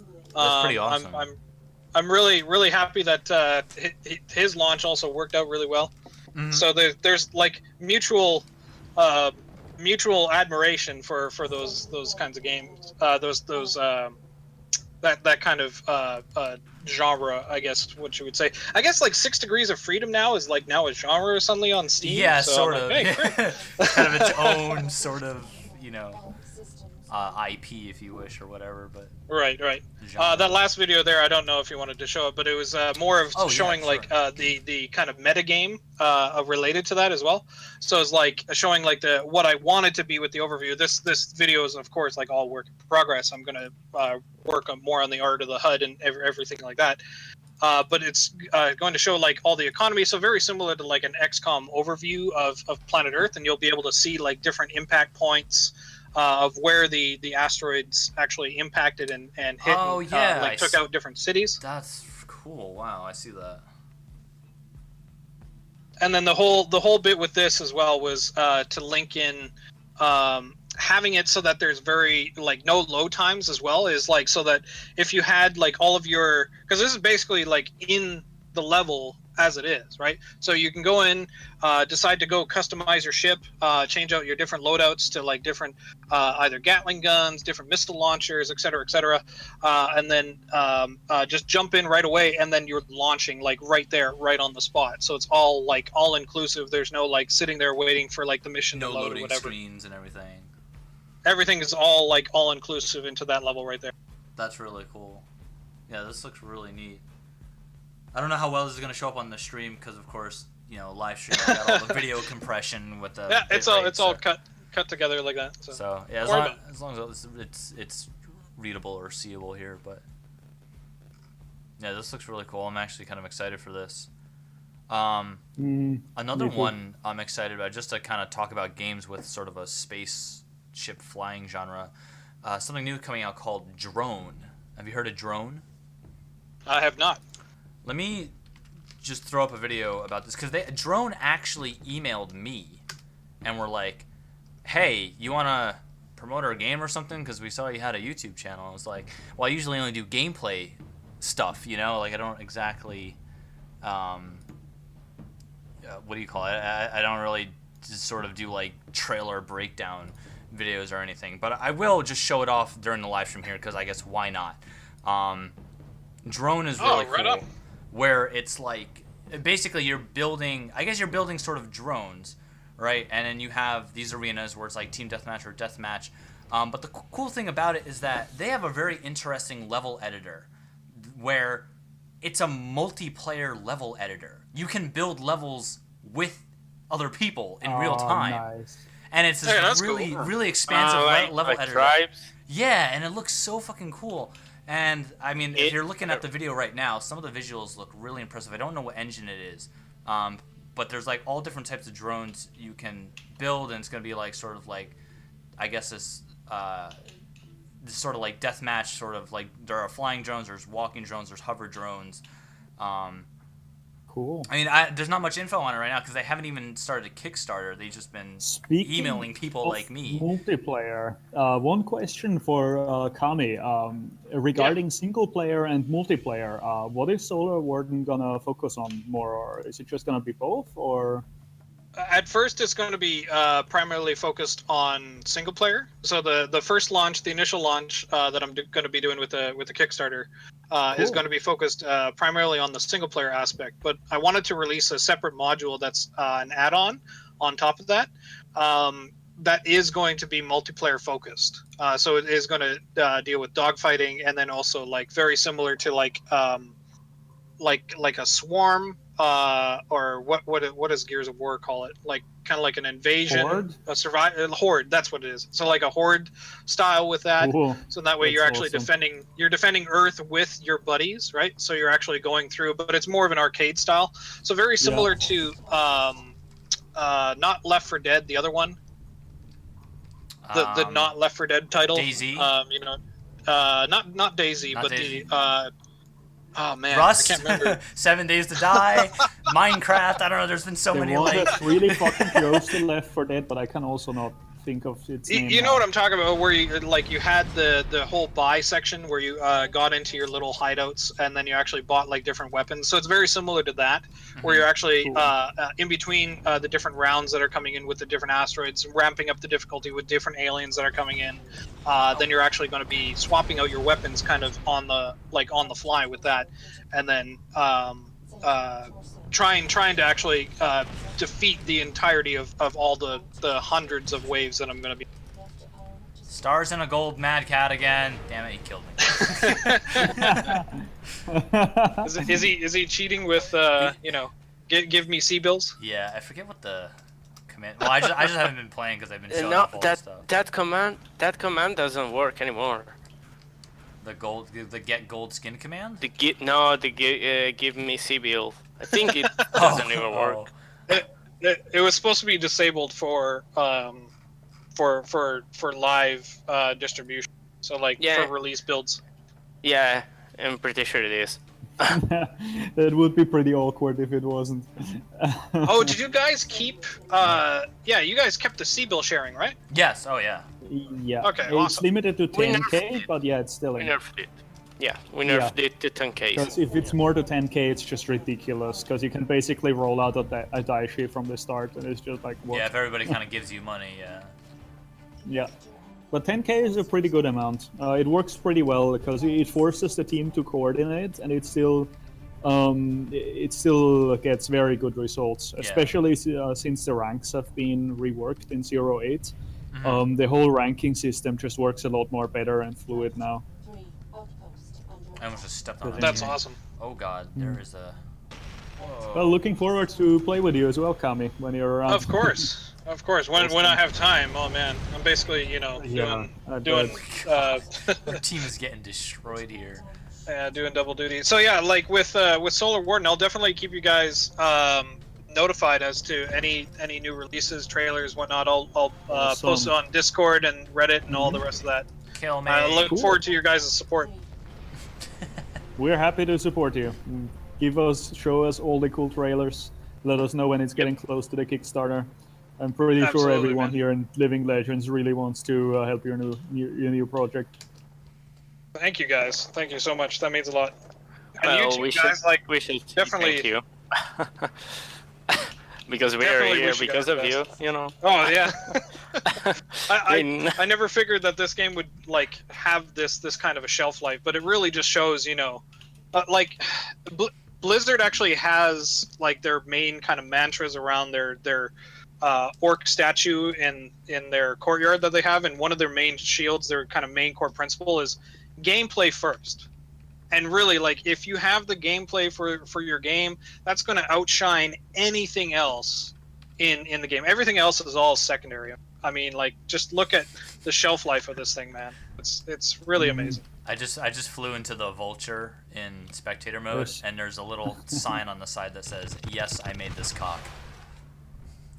In fact, I actually noticed that about a lot of the interiors. There's little like things written. Dude, like, there's Easter eggs all over the place. Oh, yeah. I hope you find all the ones in the mech hangar. the most famous one is probably the one at the top of the mountain in TC, Yeah. TSA. Cut. TSA A clear cut? Yeah. yeah. Yeah. Don't spoil it. Don't spoil it. I Let won't people spoil find it. I out. won't spoil it. Yeah. Yeah. I just Finding the like hidden every clear single cut is mech really cat, worth it. there's Star in the gold fucking mad cat. That thing looks so ridiculous. Oh man. I can't fly in that. Right on, guys. Well, thank you so much for having me. Yeah, I think we're about Thanks done. I a don't lot, think there's any more Kami. questions. It's been so awesome. Thank you, Kami. It's been Thank awesome. you. Yeah, having all y'all. Thank you guys for coming on, and this is what, 3.5 hour stream. So Yeah, and awesome to have Yeah. all those viewers here as well. Thanks everybody. Yeah, for that was watching. great. It's Thank you great guys having for you around. joining. Thanks for all the questions. the stream, yeah. I'll put this up on YouTube and everything, so you can rewatch it or whatever. And in the YouTube, I will put links to everything we talked about. Living Legends, Kami's new game, the drone game, everything else that we kind of mentioned, even Descent Underground. I mean, we talked about a lot of stuff, so I'll just link it all. And where you can find the Living Legends Discord and TeamSpeak and all that jazz. So, yeah, I think that's about it, really. Are we good? I think we're good. I think we're good. Thank you, Shiv, for hosting us. Yeah, of course. Yeah, thanks, Shivaxi. Yeah. Anytime. Thank you, guys. Thank you, really. Thank you a lot, guys. Seriously. All right, Thanks, everyone. I'll end the stream if anybody's got nothing else to say. No final words. Are we all good? Hopefully not our final words. Wow, you know what I mean, yeah. I die as I live. All right. So yeah, Black thanks for. helicopters haven't arrived yet. Yeah, somebody was asking about helicopters to see if. It'll be golden helicopters. True. Yeah. Mm. Alrighty. Gold camo. We'll end the stream on this beautiful shot of the gold Mad Cat, just Star stomping around. Wave your arms, Star. Wait. Yeah, there we go. Hi. The little arm wiggle. Hi. Hello. All right, thank you guys for joining. Yeah, that's about it. We kind of said everything, so I'll end the stream. Take care, See you, guys. everybody. All right. See you Thank later. you. Take care. Goodbye. See you. Peace.